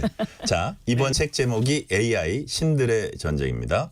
미국 실리콘밸리에서 인공지능 스타트업 운영하는 유호연 옥소폴리틱스 대표, 네. 블록체인 전문 매체 블록미디어의 제임스 정 편집장과 함께 책을 썼습니다. 세 분의 인연 어떤지 또 어떤 방식으로 협업하신 거예요? 이게 좀 협업 방식이 독특합니다. 네네. 유호연 옥소폴리틱스 대표는 제가 하버드에서 AI in Politics라는 그 포럼을 할 때 네. 토론자로 제가 초청을 해가지고 정치에 AI가 어떻게 적용될 수 있는지를 이제 보여주는 토론자로서 이제 그 활약도 했고 저하고 그 전부터 인연도 있었고요. 이 제임스 정 블록미디어 편집장은 제가 하버드 케네디 스쿨에 있으면서 블록미디어에 이렇게 기고를 했습니다. 네. 이제 기고로 요청이 있어가지고 그렇게 인연을 맺게 돼서. 저희가 이제 우연한 기회에 한 일주일에 한 번 정도 줌으로 세상 돌아가는 이야기. 그러니까 그 당시에는 유호연 대표는 실리콘밸리에 있었고 저는 하버드에 있었고 제임스 정은 서울에 있었는데 네. 이 이슈가 이 세 곳에선 어떻게 움직이는지를 계속 이야기하는 그런 톡을 하다가 어느 날 제가 이걸 우리가 이렇게 그냥 흘려버릴 게 아니라 책을 한번 써보자. 이제 이렇게 제의를 했어요. 그랬더니 다들 좋다고. 그래서 이제 이것을 유호연 대표가 녹음을 하고요. 네. 서로 대화한 거를. 대화가 끝나자마자 챗GPT한테 이거를 딕테이션을 시킵니다. 그리고 그 딕테이션이 끝나고 나서 우리가 이걸 책으로 쓸 예정이니 일목요연하게 정리해달라. 정리까지 해요? 그럼 정리를 쫙 합니다. 그러면 이제 저희 세 사람이 다시 이 정리된 걸 보고 에디팅을 하는 거죠. 예. 네, 리라이트를 하는 거. 그렇게 하다 보니까요. 제가 반도체 주권 국가는 물론 이제 그 자료는 옛날부터 모아놨기 때문에 자료 모으는 시간 빼고 글을 쓰는데 6개월 꼬박 걸렸거든요. 그런데 이 AI 신들의 전쟁은 AI를 활용하니까 딱 절반, 3개월 정도 걸렸습니다. 그래서 올 초에 출간을 하시고 또 출간을 하신 거군요. 그렇습니다. 그러니까 와. 본격적으로 AI 신들의 전쟁을 쓰기 시작한 게 3월 초입니다. 네. 그러니까 이게 어떻게 보면 미래 회의를 보는 것 같아요. 제가 지금 얘기를 들어보니까. 네. 자, 우리 장관님은 PC 보급되기 전부터 기자 생활을 하셨잖아요. 예, 그렇습니다. 제가 입사했을 때도 처음엔 PC 없었다가 막 이게 우리 노트북 같은 건 없다가 중간에 생겼고. 몇 년도 입사하셨어요? 뭐 94년도. 그러시군요. 예, 그때도 네. 그랬습니다. 그때 이후에 바로 생겼죠. 네네. 윈도우가. 그렇죠, 네, 그렇죠. 네, 근데 네. 이제는 AI를 업무에 편리하게 활용하는 단계까지 왔습니다. 똘똘한 비서를 이제 둔 셈인데 그렇습니다. 네네. 격세지감 느끼시죠? 그럼요. 처음에 제가 입사했을 때는 도스를 썼거든요. 그렇죠. 그거 너무 어려워가지고. 그런데 MBC에서 그 당시에 컴퓨터 교육을 했어요. 예. 그래서 우리가 막 저항했어요. 우리가 방송하러 왔지 컴퓨터 배우러 왔냐. 네. 그랬더니 이렇게 써야 되는데 그렇죠. 그냥 눌러 써야 되잖아요. 눌렀어요. 그런데 기술국장이 딱 그러더라고요. 미래는 컴퓨터가 방송을 할 겁니다. 저는 그 말이 아직도 머릿속에 생생하게 남아 있어요. 그렇군요. 네. 자, 책 부제에도 적혀 있습니다. 이 책은 지난해 11월 있었던 오픈 AI의 샘 올트먼 CEO 축출 사건을 중요한 분기점으로 보고 있습니다. 맞습니다. 네. 이 사건이 단순한 회사 내 알력 다툼이 아니라 인공지능 개발 판도, 반도체 산업 지형 이걸 크게 바꿀 수 있는 전환점 어떤 사건으로 보신 거죠? 저는 매우 중요한 분수령이다라고 네. 보고 있습니다. 왜냐하면 이 오픈 AI라는 것이 왜 어떻게 만들어졌냐 이제 이거부터 좀 저희가 알 필요가 있지 않습니까? 그런데 원래 그 이세돌이 구글하고 바둑을 뒀잖아요. 그렇죠. 그게 구글의 딥마인드지 않습니까? 네네. 아마도 이세돌은 그 AI를 이긴 유일한 인간일 것이다. 미국에서는 요새 그렇게 이야기를 많이들 하더라고요. 그래요? 네, 예. 왜냐하면 이제 너무 똑똑해졌으니까. 도저히 이길 수 없어요. 그런데 이 오픈 AI는 그럼 어떻게 만들어졌냐? 구글의 딥마인드를 견제하기 위해서 일론 머스크하고 샘 올트만이 서로 그 당시에는 의기투합을 한 거죠. 그것이 2015년 12월 11일입니다. 그래서 의기투합을 해서 그 전제 조건이 뭐였냐? 우리가 만드는 AI는 무조건 인류에게 이익이 되어야 한다. 이 전제 조건을 첫 번째로 하고요. 두 번째는 우리가 만든 AI의 모든 기술을 오픈하자. 그리고 세 번째는 이것을 비영리 법인으로 만든다. 이렇게 세 가지의 합의를 하고 올트만이 주로 이제 운영과 이런 경영을 맡고 샘 올트만이 돈을 지원을 했죠. 자금을 지원을 해서 그렇게 해서 이제 오픈 AI가 만들어졌는데 샘 올트만의 그런 어떤 태도가 마음에 안 들었는지 아니면 일론 머스크가 딴 생각을 했는지는 모르겠는데 2018년에 일론 머스크가 나는 오픈 AI를 떠나겠다고 합니다. 그리고 물론 자금은 2019년까지 대줘요. 근데 이제 그 당시에 그러면 일론 머스크가 왜 떠나겠다고 했느냐? 제가 생각하기에는요.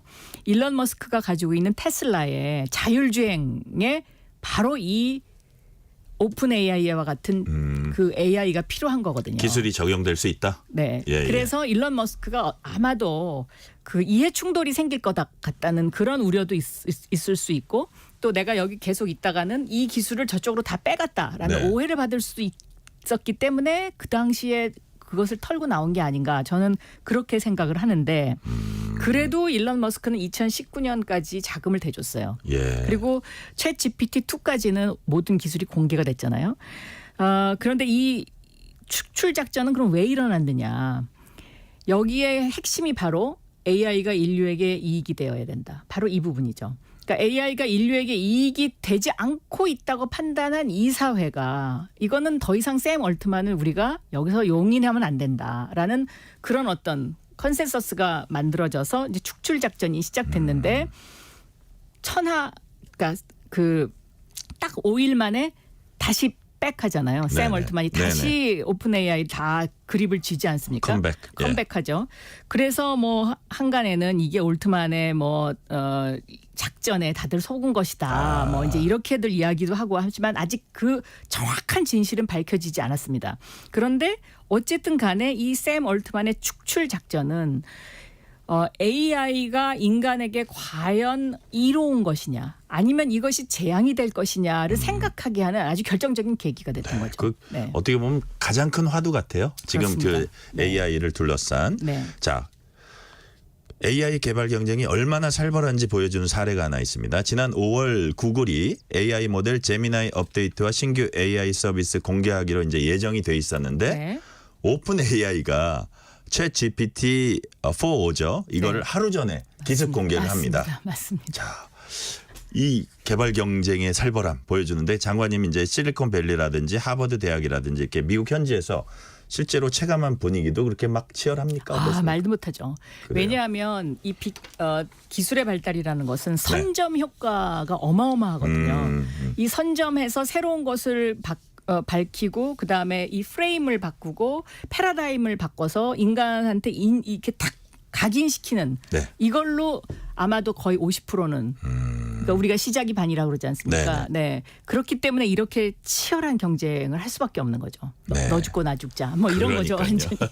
그 와중에 이제 지난 3월에 일론 머스크 테슬라 최고 경영자가 오픈 AI 그리고 오픈 AI 최고 경영자 샘 올트만 이제 소송을 제기했잖아요. 맞습니다. 네. 지금은 이 소송 일단 취하는 한 걸로 제가 알고 있는데 당시 머스크는 영리 사업 중단하고 AI 기술 오픈 소스로 공개하라 이렇게 이제 요구를 했습니다. 그렇습니다. 이 고소 내용 상당히 흥미롭게 보고 계신 거죠? 이건 굉장히 의미가 있습니다. 그러니까 지금은 소를 취하했지만 이 고소장 자체가 상당히 그 의미가 있어서 이 책에 상당히 길게 저희가 서술을 해놨는데요.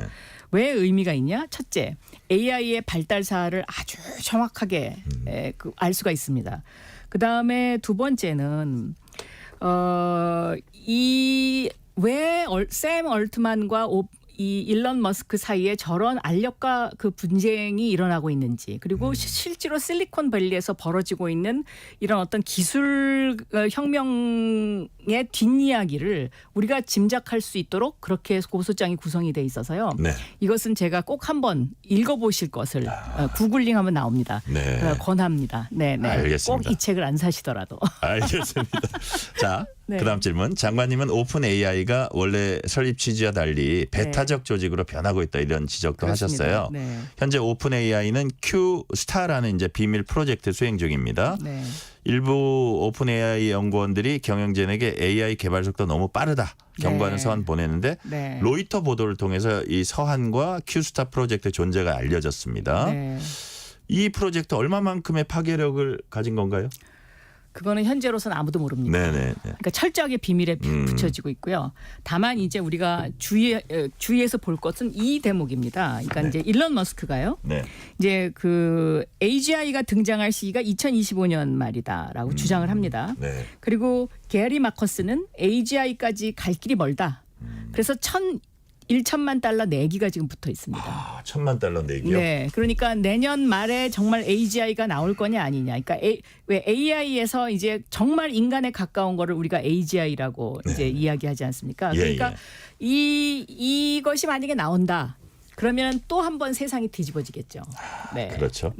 자, 지난 5월에 지난달인가요? 지지난달이군요. 오픈 AI는 AGI, 이거 일반 인공지능이라 하나요? 위험에 대비해 만들어진 슈퍼 얼라이먼트 팀을 전격 해체했습니다.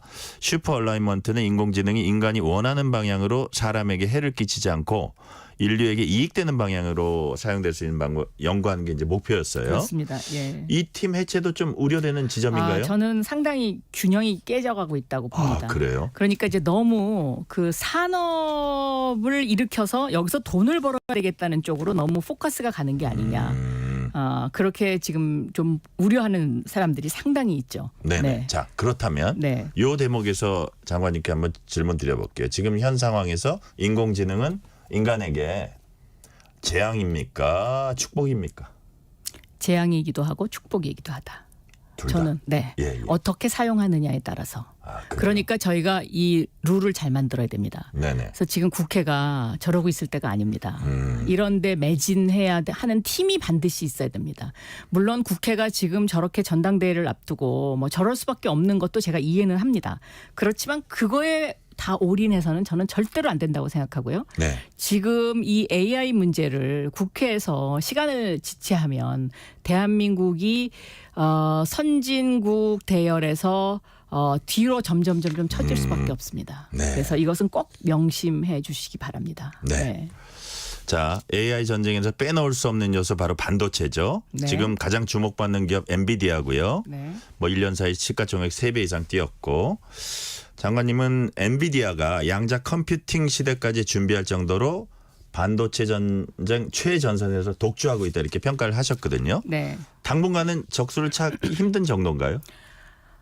짧게는 1년, 예. 길게는 2, 3년 정도는 엔비디아의 독주 시대가 계속될 거라고 저는 그렇게 보고 있습니다. 이 세계에선 되게 긴 시간인데 사실은 그렇습니다. 그게 그죠? 그렇습니다. 왜냐하면 예. 다른 이제 기업들이 엔비디아를 쫓아가기 위해서 지금 공장을 짓고 샘 네. 올트만이 뭐 7조 달러 이야기를 하면서 나도 반도체를 만들겠다 이제 이렇게 이야기를 하는데 그 준비 기간이 이렇게 만만치 않거든요. 네. 다만 한 가지 중국이 최근에 양자컴보다 이 엔비디아의 A100 그 GPU를 네. 2304개인가를 써가지고요.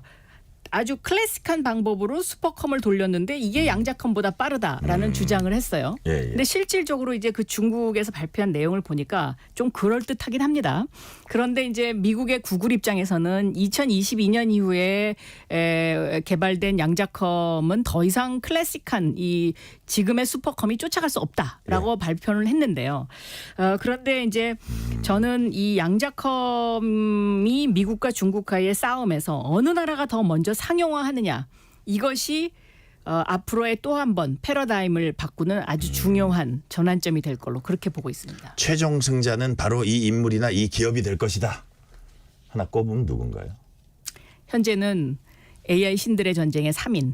그러니까 샘 얼트만, 네. 일론 머스크 그리고 젠슨 황이죠. 그러니까 젠슨 황은 감나무 밑에 앉아서 감 떨어지는 것을 지금 죽고 있는 사람이고요. 네. 근데 그 최종 이제 승자가 누가 될지는 조금 더 지켜봐야겠네요. 그렇습니다. 네. 자, 한국 얘기 잠깐 해볼게요. 네.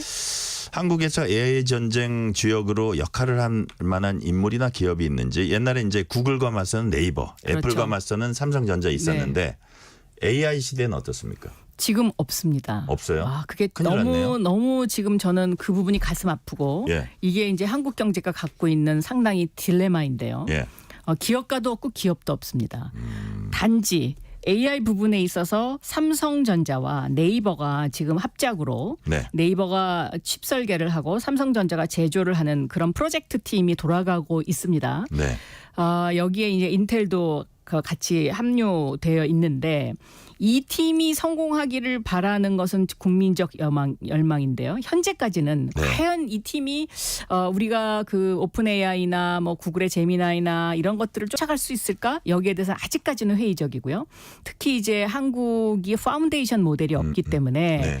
이 부분과 관련해서 우리가 그러면 이제 소버린 AI를 만들어야 되냐. 이제 소버린 AI라는 화두가 요새 등장하고 있는데 소버린 AI라 함은 이런 챗GPT라든가 구글의 제미나이에 의존하지 않고 네. 국가가 독자적으로 혹은 기업이 독자적으로 이제 AI를 만드는 거죠. 근데 이렇게 가기 위해서는 여러 가지 체크 포인트가 많이 있습니다. 그래서 제가 AI 반도체 국가위원회가 필요하다 이제 이렇게 주장을 하는데요. 왜냐하면 소버린 AI를 만든다는 것은 어떤 특정 분야를 특화시킨다는 이야기거든요. 그러니까 예를 들어서 네이버가 한글로 된 AI를 만들겠다. 이게 이제 하나의 소버린 AI의 대표적인 거죠. 예, 예. 그리고 요즘 이제 보면 SK의 최태원 회장이 AI에 꽂혀서 엄청나게 이 부분을 뭐 파고들고 가고 있다고들 하는데 그런데 소버린 AI를 만들기 위해서는 데이터 센터가 과연 용량이 어느 정도나 되냐, 이것의 플랫폼이 잘 구성되어 있냐, 데이터 생태계가 제대로 돼 있냐, AI를 훈련시킬 수 있는 그 기술이 충분하냐, 이런 여러 가지 체크 포인트가 있어서 저는 지금이라도 정부와 민간, 학계가 모여서 허심탄회하게 네. 우리의 갈 길을 좀 더 토론하는 그런 것이 굉장히 중요하고 필요하다라고 네. 보고 있습니다. 7319님이 한국 정치 상황에 대해 안타깝다고 말씀하셨는데 이러다 AI 정치인이 나오는 게 차라리 낫지 않을까라는 생각도 합니다. 네, 저는 나온다고 봅니다. AI 정치인. 나온다고 본다고 대답해 주셨고요. 네. 0419님은 박영선 장관님 찐팬입니다. 똑소리 나는 장관님 이런 상황에서 한국은 어떻게 살 길을 찾을지 조언을 해주세요. 지금 AI 정치인이 나오는 거 아니냐 이런 우려하셨는데요. 네. 제가 왜 나온다고 대답했냐면요. 이제 AI 에이전트 시대가 옵니다. 이 AI 에이전트 시대는 더 쉽게 설명하면 챗봇. 네. AI 비서가 더 똑똑해지는 거죠. 그러니까 챗봇은 시키는 일만 하는 거지만 AI 에이전트는 스스로 알아서 모든 거를 다 하는 거예요. 네. 예를 들면 제가 피자를 시켜요. 그러면은 지금은 내가 피자를 골라야 하지만 AI 에이전트가 오면 내가 무슨 피자를 좋아하는지 그 AI가 데이터로 다 알고 있어서 지금 이렇게 치즈하고 이런 거 있는데 이거 드실래요? 이렇게 물어보는 대화형 이제 그 시대가 오는 거죠. 네. 그렇기 때문에 저는 우리나라 중소기업, 벤처기업, 스타트업들이 이런 AI 에이전트 시대에 대비를 해서 소프트웨어 개발에 지금 역량을 집중할 때다. 네. 이렇게 생각하고 있습니다. 자, 지금 사실은 그 시간이 지났는데 전종철 그렇습니까? 앵커의 직권으로 딱 한 1분 반, 딱 2분을 더 하는 겁니다. 그러니까 앞으로 1분 정도 더 할게요. 그렇군요. 네. 자, 장관님은 하버드 케네디 스쿨에서 진행된 토론회에서 세계 각국이 공통으로 겪고 있는 진보와 보수의 극한 대립 현상을 극복하는데 챗 GPT 같은 인공지능 기술이 유용하게 사용될 수 있다. 어떤 내용인지 그건 좀 압축해서 말씀해 주세요. 거기에 조금 전에 설명한 AI 에이전트의 그렇죠. 등장입니다. 그러니까 AI 에이전트가 등장을 하면은요. 저하고 전종철 앵커하고 뭔가 협상할 일이 있어요. 그런데 중간에 저의 에이전트와 전종철 앵커의 AI 에이전트가 나서서 사전 조율을 하는 겁니다. 이게 무슨 장점이 있냐면 감정이 이입되지 않기 때문에 화내지 않고 굉장히 객관적으로 서로의 의견을 조율하고 어느 정도 의견이 조율되면 우리 둘이 그때 만나는 거죠. 그렇기 때문에 정치에 이것이 도입되면 지금과 같은 저렇게 극한 대립, 양극화 이런 것을 조금 더 해소할 수 있지 않을까 그렇게 희망하고 있습니다. 박영선 장관님께서 AI 얘기를 하면서 정치의 양극화에 대해서도 한 말씀 해주셨습니다. 여기까지 말씀 듣겠습니다. 박영선 전 중소벤처기업부 장관이었습니다. 감사합니다. 네. 실시간 교통정보 듣고 오겠습니다. 교통정보센터 이현 리포터 나와주세요. 네, 빗길이라 걱정을 많이 했는데요. 퇴근길이 많이 어렵진 않습니다. 다만 곳곳에서 크고 작은 사고가 발생하고 있습니다. 교통 안전에 각별히 유의하셔야겠습니다. 영동고속도로 인천 쪽으로 반월터널 부근에서 사고 처리하고 있습니다. 군포부터 여파를 받고 있고요. 이후로는 월곶 부근에서 속도가 떨어집니다. 경부고속도로 서울 쪽으로 기흥에서 수원, 양재 부근에서 반포 쪽으로 막힙니다. 서울시내 동호대교 남단에서 북단, 그러니까 도심 쪽으로 막히는데요. 여기는 북단 부근에 고장난 차가 있습니다. 정체되고 있고요. 올림픽대로 하남 쪽으로 잠실 철교 부근에 고장난 차는 처리가 됐는데요. 그래도 반포대교 부근부터는 영향을 받고 있습니다. 공항 방향 한남대교에서 방화대교 쪽으로 천천히 가고 있습니다. KBS 교통정보센터였습니다.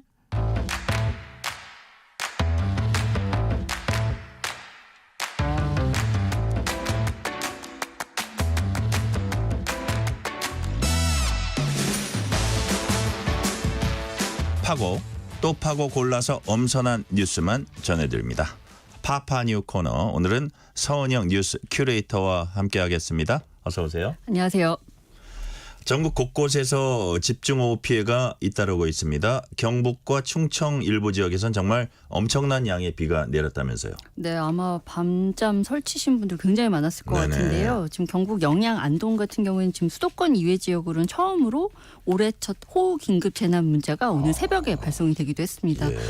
새벽에 거의 뭐 경북 영양군 영양읍, 안동시 옥동 같은 경우에는 시간당 50mm 넘는 비가 내렸다고 하더라고요. 정말 무섭게 내렸을 것으로 보이는데 밤사이 강수량이 200mm에 육박하기도 했습니다. 왜 이렇게 좀 많은 비가 이 집중된 아주 좁은 구역에 집중적으로 내리느냐? 지금 현재 이 남쪽의 뜨거운 공기와 이 북쪽의 찬 공기가 충돌을 하면서 이 충청하고 경북권 중심으로 해서 폭이 좁은 선형의 비구름대가 좀 발달이 돼 있는 상태고요. 이 영향권에 든 지역들에 지난 주말부터 집중호우가 내린 겁니다. 오늘 오전까지 이제 충청 남부, 뭐 경북 일대는 호우 경보가 내려져 있었고 경기 남부, 북동부, 강원 영서 일부에도 좀 호우주의보 내려져 있다가 오후 들어서는 뭐 경기 남부, 충청권 북부 지역 제외하고는 지금 대부분 호우주의보가 해제되긴 했습니다. 하지만 대기가 좀 여전히 굉장히 불안정하거든요. 네네. 아무래도 좀 갑작스러운 집중호우가 좀 내릴 수도 있고 오늘 밤사이에도 일부 지역 같은 경우에 아직도 돌풍, 뭐 천둥, 번개 동반한 강한 비도 예보가 되고 있는 상황입니다. 따라서 이제 불필요한 외출은 좀 자제하시는 게 좋을 것 같고요. 특히나 이렇게 많은 비가 내린 후에는 좀 지반이 약해져 있는 경우도 굉장히 많잖아요. 예. 그래서 외출하셨을 때 좀 각별히 좀 유의하셔야겠습니다. 이렇게 좀 집 뒷동산도 살펴봐야겠네요. 아, 네, 그렇습니다. 자, 그렇다면 피해 상황은 어떻습니까? 중부지방하고 이제 충청 경북권에 이제 비가 많이 쏟아지면서 침수 피해가 좀 속출했는데요. 경북 안동에서는 새벽에 하천이 이제 범람하면서 마을 주민들이 고립됐다가 소방 당국에 구조된 일도 있었습니다. 그리고 한국수자원공사가 영주댐 방류량을 오후에 이제 초당 17톤에서 47톤으로 늘리기로 하면서 하천 주변 주민들에게 안전한 곳으로 좀 이동해 주셔라 이렇게 좀 요청을 하기도 했고요. 충북 옥천에서 좀 안타까운 사고가 좀 일단 생긴 상황인데 네. 산 비탈면이 무너져서 지금 한 명이 실종됐다는 신고가 접수가 됐고 지금 수색 작업을 계속 진행 중인데 구조됐다는 소식이 좀 아직 나오지 않고 있습니다. 그래서 모든 분들께서 좀 안타깝게 좀 기다리고 계시는 상황인데 일단 또 대전에서도 하상도로가 침수돼서 물에 잠긴 차량에서 빠져나오지 못한 운전자가 구조된 일도 있었습니다. 네, 충북 실종 사고 좋은 소식 들렸으면 좋겠습니다. 네. 이번 주 내내 집중호우 계속 이어지나요? 네, 아마도 좀 그럴 것으로 보입니다. 일단 이제 장맛비 자체는 이제 이달 하순까지는 좀 이어질 것으로는 보여요. 그리고 이제 이번 주에는 10일까지는 좀 집중호우가 좀 계속될 것 같다. 이게 이제 일단 지금까지 예보입니다. 그러니까 서울, 인천, 경기 북부는 오늘 좀 소강 상태긴 했어요. 그래서 요 지역 계신 분들은 오늘 생각보다 비가 안 온다라고 생각하셨을 수도 있는데 밤부터 좀 비가 다시 강해질 것으로 보이고요. 시간당 한 10에서 20mm 강한 비가 내리는 곳도 있을 것으로 예상이 됩니다. 그리고 내일하고 모레 에도 이제 이 정체 전선을 비집고서 이제 저기압이 한반도 통과하면서 전국 대부분의 지역에 최대 120mm 이상의 많은 장맛비가 내릴 것으로 예상이 되는데 그러다가 10일 밤에는 좀 차차 비가 그치긴 할 것으로 보입니다. 근데 이게 당분간은 좀 정체 전선이 남쪽으로 갔다 북쪽으로 갔다 이렇게 움직이면서 이 날씨가 계속 왔다 갔다 하게 될 것으로 보입니다. 그러니까 가령 이제 지금 이 중부 지역이 아무래도 이 장마전선 이제 정체전선 영향을 강하게 받았는데 그 사이에 지금 남부지방하고 제주도 같은 경우 오늘 폭염특보 내려졌었거든요. 네. 그러니까 상당히 무더위가 좀 심각한 상태였고 오늘 밤 열대야까지 예상이 된다고 하는데 그래서 정체전선에서 조금 벗어나면 폭염이 이어지고 다시 영향을 받으면 이렇게 집중호우가 내리고 이런 양상이 당분간 좀 이어질 것으로 보입니다. 네, 다음 소식입니다. 그동안 축구 대표팀 사령탑 누가 될까 되게 관심이었는데 5개월 동안 공석이었었는데 드디어 이제 홍명보 울산 HD 감독으로 낙점이 됐어요? 네, 그렇습니다. 이제 차기 사령탑으로 이제 홍명보 감독이 내정이 됐는데요. 지난 이제 2월에 위르겐 클리스만 전 감독이 경질된 이후 지금 대표팀으로서는 이제 5개월 만에 이제 새 감독 맡게 된 것이고요. 홍 감독 입장에서 보면 2014년에 이제 이 브라질 월드컵 이후에 10년 만에 다시 대표팀 지휘봉 잡게 된 겁니다. 네, 이제 지금 큰 숙제가 하나 있죠. 그러니까 9월부터 2026 북중미 월드컵 3차 예선 진행이 되는데 이때 이제 전력을 발휘해서 이제 본선행 진출을 확정지어야 되는 숙제가 지금 이제 바로 이 큰 숙제를 안게 됐고요. 눈에 띄는 거는 계약 기간인데요. 네. 이게 2027년 1월 사우디아라비아 아시안컵까지 지금 임기를 보장을 받았거든요. 그러니까 2년 넘는 임기를 보장받은 건데 거의 뭐 전례가 없다라고 볼 수 있습니다. 보통은 월드컵까지만 합니까? 네, 그렇습니다. 그래서 장기간 안정적으로 이제 좀 대표팀을 이끌 기간을 충분히 약속받았다라는 점에서 축구협회에서는 상당히 좀 파격적인 혜택을 제공했다, 뭐 이렇게 좀 설명을 하고 있습니다. 네. 홍 감독 같은 경우에는 차기 대표팀 감독 후보 1순위로 줄곧 꼽혀오긴 했었어요. 근데 여러 차례 심지어 며칠 전까지도 이 거절의 뜻을 아주 분명하게 공개적으로 밝혔었거든요. 그렇게 중압감이 큰가 봐요. 그럴 수 있죠. 그러니까 몇 가지 사실 이유가 있긴 합니다. 일단은 지금 K리그 울산팀 감독이잖아요. 그러니까 재임 중인 터라 이제 이 좀 흔쾌히 수락하기 좀 어려운 상황도 있었고 2020년까지 4년간 축구협회 전무이사로 행정을 맡았었거든요. 그러다 보니까 지금 협회 내부 사정을 너무 빠삭하게 알다 보니까 선뜻 맡기 어려운 점도 분명히 있었을 겁니다. 독배다. 그럴 수 있죠.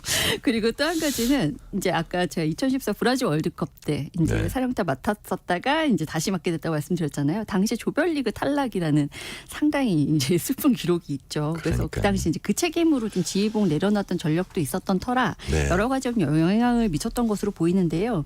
하지만 이 축구협회 입장에서 보면 이제 뭐 이 홍 감독으로 치면 한국 축구 레전드이기도 하고 뭐 축구 대표팀 지휘 경력도 있는 지도자잖아요. 그리고 지금 뭐 보면은 울산 팀 같은 경우에 지금 리그 2연패를 달성을 하고 있습니다. 그러니까 리더십으로서는 사실 이제 이만한 인물이 없다라고 본 것도 있는 것 같고요. 그리고 이제 또 한 가지 오늘 이제 기자회견에서 이제 축구협회 쪽에서 좀 밝힌 내용은 이 홍 감독을 보면 무슨 설명이 더 필요하냐. 그러니까 울산이 지금 K리그에서 기회 창출과 득점, 빌드업, 압박 강도 이런 모든 역량에서 다 1위다. 그런데 활동량은 최소화하면서 상당히 효율적으로 경기 운영을 한다. 이런 점이 이 한국 팀하고 굉장히 잘 맞는다. 그런 점에서 이 홍명보 감독만한 인물이 없다고 판단했다. 이렇게 울산 설명을 하고 팀만 있습니다. 봐도 그런 그렇습니다. 뜻이죠. 네, 그렇습니다. 자, 본래 축구협회는 처음에는 이제 외국인 감독 위주로 이제 생각을 했던 것 같아요. 근데 이제 네. 어떻게 국내 감독으로 바뀌었네요. 그렇죠. 그러니까 여기에 대해서도 참 이제 뭐 여러 가지 이야기가 나오는데 네. 아무래도 지금 이제 한국인 감독 선임하면 결국에는 한창 리그가 진행 중인 K리그 감독을 차출할 수밖에 없는 거잖아요. 네. 실제로 이제 홍 감독이 차기 감독 물망에 오르면서 이 울산 HDB를 비롯해서 K리그 팬들 반발이 상당히 거셌어요. 뭐였냐면 이제 클린스만 감독 경질 사태 책임을 져야 할 축구협회가 이 K리그 팬들의 일방적인 희생으로 사태를 수습하려는 거 아니냐. 이건 정말 무책임하다. 이런 비난이 계속 쏟아졌었거든요. 그런 이유로 이제 축구협회도 우리가 외국인 감독 위주로 선임하겠다. 후임 물색 작업 진행하겠다. 이렇게 약속을 했었고 실제로 이 감독 선임 작업을 진두지휘한 이임생 축구협회 기술총괄 이사가 대표팀 감독 후보로 거론됐던 몇몇 인사들이 있는데 그중에 이제 거스포옙 전 그리스 대표팀 감독이라든지 다비트 바그너 전 노리치 시티 감독을 지난주에 만나고 오기도 했습니다. 불과 그래요? 지난주에 이래요. 근데 일부 언론에서는 이 이사가 빈손으로 돌아왔다. 성과 없이 돌아왔다. 이런 표현을 쓰기도 했는데 이 이사가 오늘 기자회견에서 직접 밝힌 이야기는 이겁니다. 그러니까 두 감독 모두 한국 대표팀을 맡고 싶어 했고 클린스만 전 감독 위약금 때문에 사실 지금 이제 연봉을 후하게 주기 좀 어려운 상황인 것도 있거든요. 근데 이것도 다 기꺼이 수용을 했다. 그런데 오히려 이 이사가 이 두 후보 감독들과 대화를 하는 과정에서 이제 이들의 이 축구 철학을 이야기를 들어봤더니 오히려 한국 축구에 어울리지 않다는 결론을 안 맞는 것 같다? 네, 결론을 냈다고 하고요. 그런 점에서 오히려 이제 적임자인 홍 감독을 설득하는 게 맞겠다. 이렇게 방향을 트는 이제 뭔가 확신의 계기가 됐다라고 설명을 한 겁니다. 하지만 좀 이런 결론을 내리기까지 어쨌든 지금 5개월 허송세월을 보냈다라는 거잖아요. 그래서 지금 도대체 5개월 동안 뭐 했냐 이런 비판. 그러니까 축구협회를 향한 이제 팬들의 비판을 좀 피하기는 어려워 보이는데요. 클린스만 전 감독 이제 경질 이후에 3월과 6월에 또 A매치가 있었는데 그때 또 결국에는 임시 감독 체제로 겨우 버텼잖아요. 그런데도 불구하고 제대로 된 대안도 못 찾고 시간만 버렸다. 이런 비판에서 지금 현재로서는 좀 자유롭지 못한 것으로 보입니다. 그러니까요. 근데 뭐 축구협회 입장을 굳이 이해를 한다면 클린스만 경질 사태가 있었기 때문에 더 조심스러웠을 것 같기도 합니다. 자, 감사하다님이 이런 문자 주셨습니다. 개인적 의견입니다만 해외파 감독님보다 국내 감독님이 선임된 것이 반갑네요. 홍명보 감독의 멋진 리더십으로 대한민국 축구 대표팀이 발전하길 기대합니다. 이런 말씀 주셨어요. 어게인 2002 뭐 그런 얘기네요. 네. 자, 마지막 소식입니다. 의정 갈등 관련 소식입니다. 오늘 결국 정부가 의료 현장에 복귀하지 않은 전공의들을 행정 처분하지 않겠다. 이런 방침을 공식화했죠. 네, 그렇습니다. 그러니까 지난달에 이제 정부가 내놨던 전공의 관련 대책이 병원에 복귀하면 행정처분하지 않겠다라는 것이었다면 이번 대책은요. 복귀를 하든 안 하든 행정처분은 아예 없다. 이 약속을 했다고 이해하시면 될 것 같아요. 그러니까 미복귀 전공의들은 이제 복귀든 사직이든 이제 행정처분 우려 없이 거취를 결정을 할 수 있게 된 것이고요. 사직을 한다. 그러면 오는 9월부터는 다른 수련병원에서 수련을 이어갈 수 있도록 전공의 수련 특례도 마련을 했습니다. 그러니까 정부 입장에서 상당히 크게 양보를 했다라고 할 수 있겠죠. 그러니까요.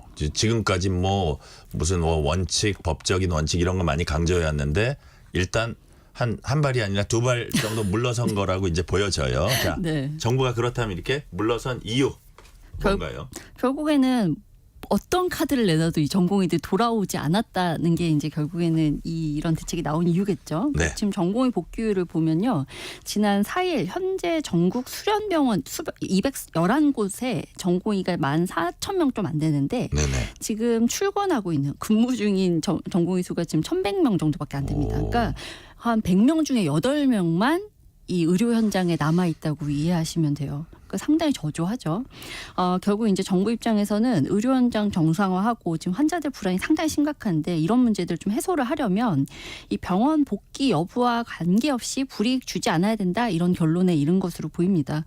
지금 전공의 임용 시험 지침상 이제 각 병원이 9월 초에 이제 수련을 시작하는 인턴 레지던트 선발 작업을 시작을 해야 되거든요. 네. 그러니까 45일 전이 이제 7월 중순 이제 며칠 안 남았죠. 이때까지 모집 대상 일정 등이 확정이 돼야 되는데 그러려면 우리 병원에는 지금 전공의가 몇 명이 근무하고 있고 몇 명이 부족해요. 이게 나와야 되는 겁니다. 그런데 지금 몇 명이 근무하고 있다. 이거 집계조차 사실 확실히 되지가 않는 상황인 그러니까요. 거예요. 그래서 일단은 이제 부족한 인원을 파악해서 모집 공고를 내려면 지금 빨리 이거 결론을 지어야 된다. 그래서 지금 이제 사직서 제출하고 현재 의료 현장 떠나 있는 전공의들에게 복귀할 거야, 사직할 거야. 이거부터 분명히 해야 되고요. 이걸 카운트를 해서 이제 몇 명이 부족한지, 그럼 앞으로 몇 명을 뽑아야 되는지 이런 것들이 이제 빨리빨리 확정이 돼야 되는 겁니다. 그러다 보니까 이제 더 이상 미룰 수가 없었던 것으로 보이고요.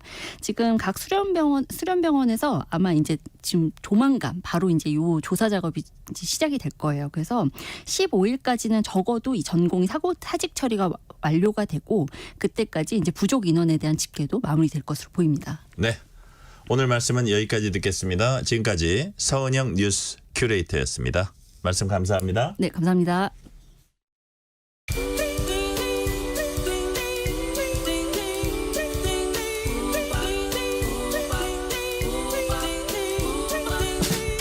오늘 하루 뉴스를 정리해주는 다정한 편지 한 통. KBS 1라디오 뉴스레터 K.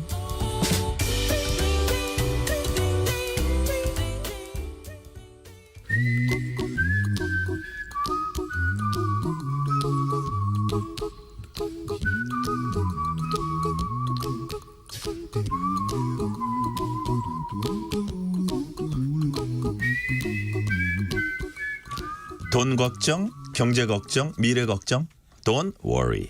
전문가와 함께 모든 경제 걱정 해소해 드립니다. 오늘도 권혁중 경제평론가와 함께 얘기 나눠봅니다. 어서 오세요. 네, 안녕하십니까. 정부가 지난주에 2024년 하반기 경제 정책 방향을 발표했습니다. 정부의 정책 기조를 넘어서서 우리 실생활 관련 특히 직접 혜택을 볼 수 있는 내용도 담고 있습니다. 네. 일단 큰 틀에서 경제 성장률 전망치를 높였어요? 네, 그렇습니다. 뭐 전망치 2.6% 성장할 것이다. 이렇게 이제 조정을 했는데 당초는 2.2% 성장이었습니다. 그다가 0.4% 포인트 정도 올렸는데 그럼 배경을 본다 그러면 일단 1분기에 실질 GDP 성장이 생각보다 잘 나왔어요. 이게 네.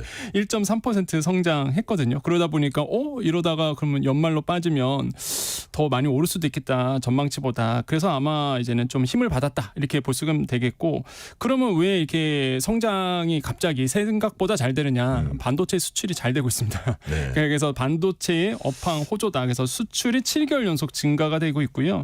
그다음에 이제는 세 번째로 이제 제조업 생산이 좀 개선이 되고 있는 부분 이런 것들 때문에 아마 정부가 이번에 좀 조정을 하지 않았나 이렇게 보고 있습니다. 자, 지금 말씀하신 대로 역시 반도체다. 네. 이런 말씀이신데 반도체 수출 호조가 성장을 견인했다는 말씀해 주셨는데 2분기 삼성전자 실적을 보니까 15배 뛰었어요. 여기에 영향을 받았다고 봐야 되네요. 그렇죠. 이제 반도체가 이제 AI 반도체 호황 때문에 지금 뭐 우리나라의 HBM이라든지 아니면 뭐 반도체 쪽으로 수출이 굉장히 잘 되고 있는 부분이 있습니다. 예. 뭐 최근에 삼성전자가 2분기 잠정 실적을 발표했는데 매출액이 74조 원, 그다음에 영업이익이 10조 4천억 원 정도 했다 이렇게 얘기했는데 영업이익이 전년 동기 대비해서 1,452% 올랐거든요. 근데 물론 기저효과입니다. 작년 딱 2분기 때가 6,700억 원 정도 했어요. 그러니까 말이 안 되는 사실 영업이익을 올렸기 때문에 그때와 대비해서 이제 많이 올랐죠. 퍼센티지로 보면 보통 삼성전자 맞아? 뭐 그거였잖아요. 그렇죠. 맞아요. 그래서 삼성전자가 분기 매출액이 1조가 안 돼? 막 이러면서 그랬을 때가 있었는데요. 일단 그 워낙 안 좋았고 업황이. 그래서 지금 원래 한 분기별로 한 10조 원 정도 영업이익을 냈던 회사예요. 그래서 지금 이제는 조금 오르고 있다. 그러니까 평균치로 오르고 있다 이렇게 보시면 되겠고 확실히 삼성전자의 실적 상승세가 이제 뚜렷하게 지금 나오고 있죠. 그래서 지금 아마 삼성전자에 투자하신 분들이 굉장히 기대를 많이 지금 하고 있다. 이렇게 속으로 웃고 계신가요? 그렇죠. 지금 여의도에서 만나면요. SK 하이닉스 라인과 삼성전자 라인과 서로 더 이렇게 누가 더 많이 오르느냐 이런 얘기를 할 정도로 지금 반도체가 이제 쌍끌이 두 회사가 뭐 이끌고 있다 이렇게 보시면 되겠고 시장의 기대치보다 더 잘 나왔거든요. 영업이익이. 그러다 보니까 지금 뭐 삼성전자의 기대치가 많은데 그래서 이제는 반도체가 잘 나가니까 당연히 이제는 성장률을 이제는 조정을 했다라고 보시면 되는데 근데 주의할 점도 있습니다. 이게 수출 개선세가 나오잖아요. 이게 이제는 내수로 가려면 시간이 좀 오래 걸립니다. 이런 점을 좀 주의하셔야 되겠고 그다음에 반도체를 제외하면 수출 증가율이 그렇게 크지 않아요. 그러니까 1분기 기준으로 봤을 때 수출 증가율이 한 8.3% 증가됐다고 나옵니다. 전년 동기 대비. 근데 반도체를 제외하고 보면은 1.6% 상승이거든요. 그러니까 반도체에 쏠림 현상이 좀 있다. 이런 점들은 좀 우리가 주의해야 된다라고 생각을 해봅니다. 자, 반도체 쏠림 현상 플러스 수출과 내수 회복 시기에 편차가 있는 것. 왜 이렇게 편차가 나요? 일단적으로 이제 시간상 시차가 좀 걸릴 수밖에 없고요. 일단 수출이 이제 내수 쪽으로 올라 그러면 돈이 이제 돌아야 되잖아요. 사실상 이제는 돈 풀기가 되려면 일단 금리의 영향을 많이 받습니다.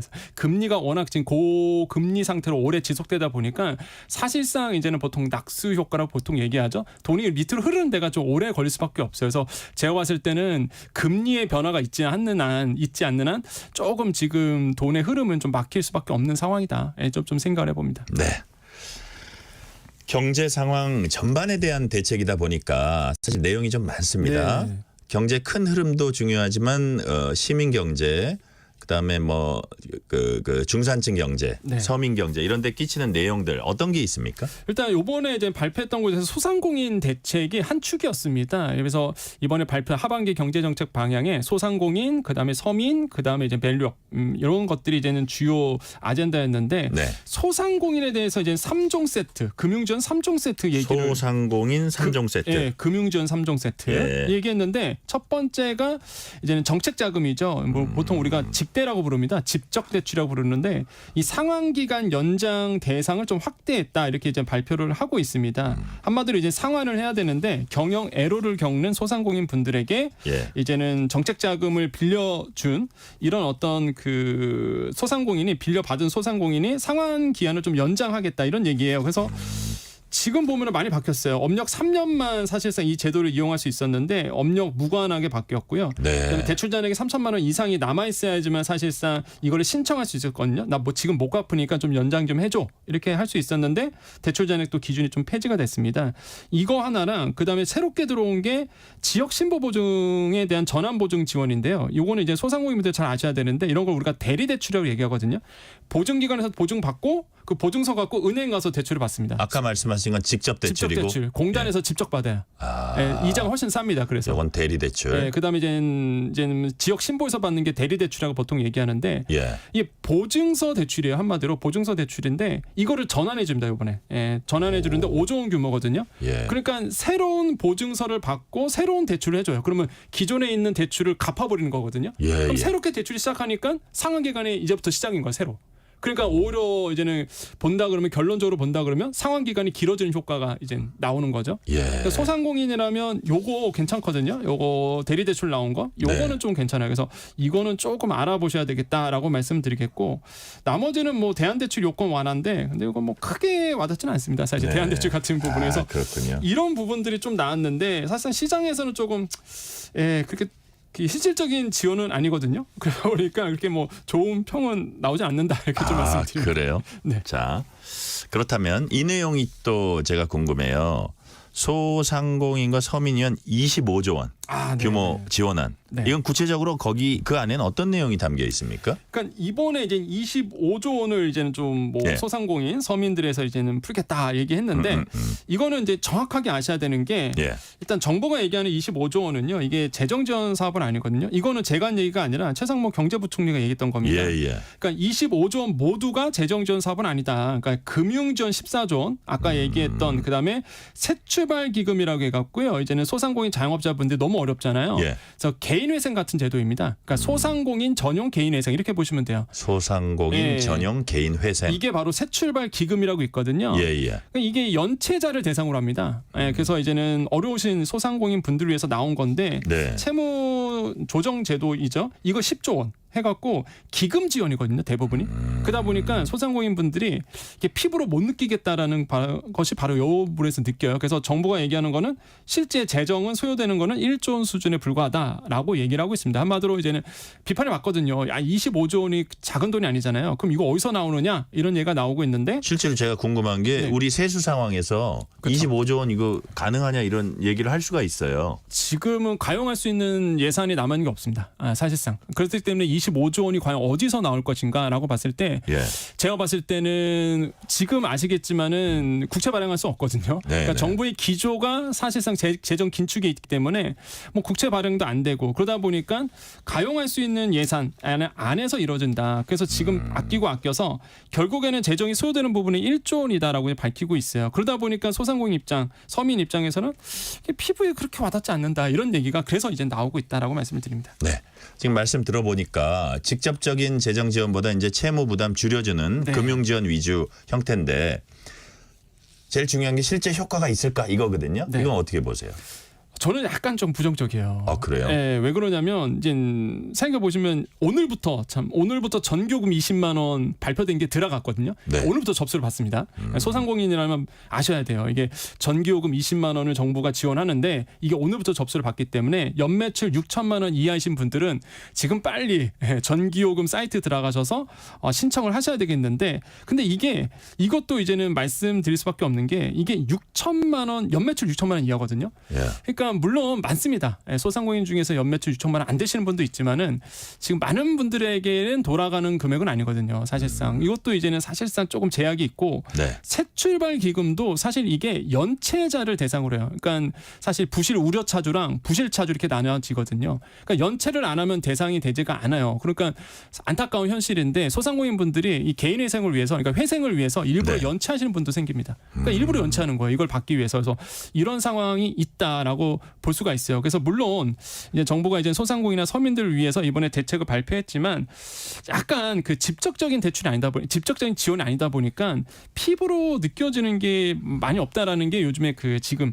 이제 서민들이라든지 아니면 현장에 좀 목소리지 않을까 생각을 해봅니다. 네. 그리고 또 내 생활에서 당장 체감할 만한 내용 뭐 아주 큰 틀의 그 내용은 아니더라도 있으면 한두 가지만 더 소개해 주세요. 저는 이번에 이제 발표된 것들 중에서 이제 밸류업 프로그램 같은 경우가 저는 좀 투자하는 입장에서 본다 그러면 굉장히 좀 피부로 와닿지 않을까 이런 전 생각을 해보거든요. 어떤 자본시장 밸류업이요? 예, 그렇죠. 자본시장 밸류업. 일단 투자하시는 분들 입장에서는 나쁘지 않다라고 좀 생각을 해봐요. 일단 주주 환원을 하는 기업에게 베네핏을 주고요. 네. 그 다음에 주주 환원을 잘하는 기업에게 또 투자하는 이제 주주들, 투자자들에게도 소득세 혜택을 주거든요.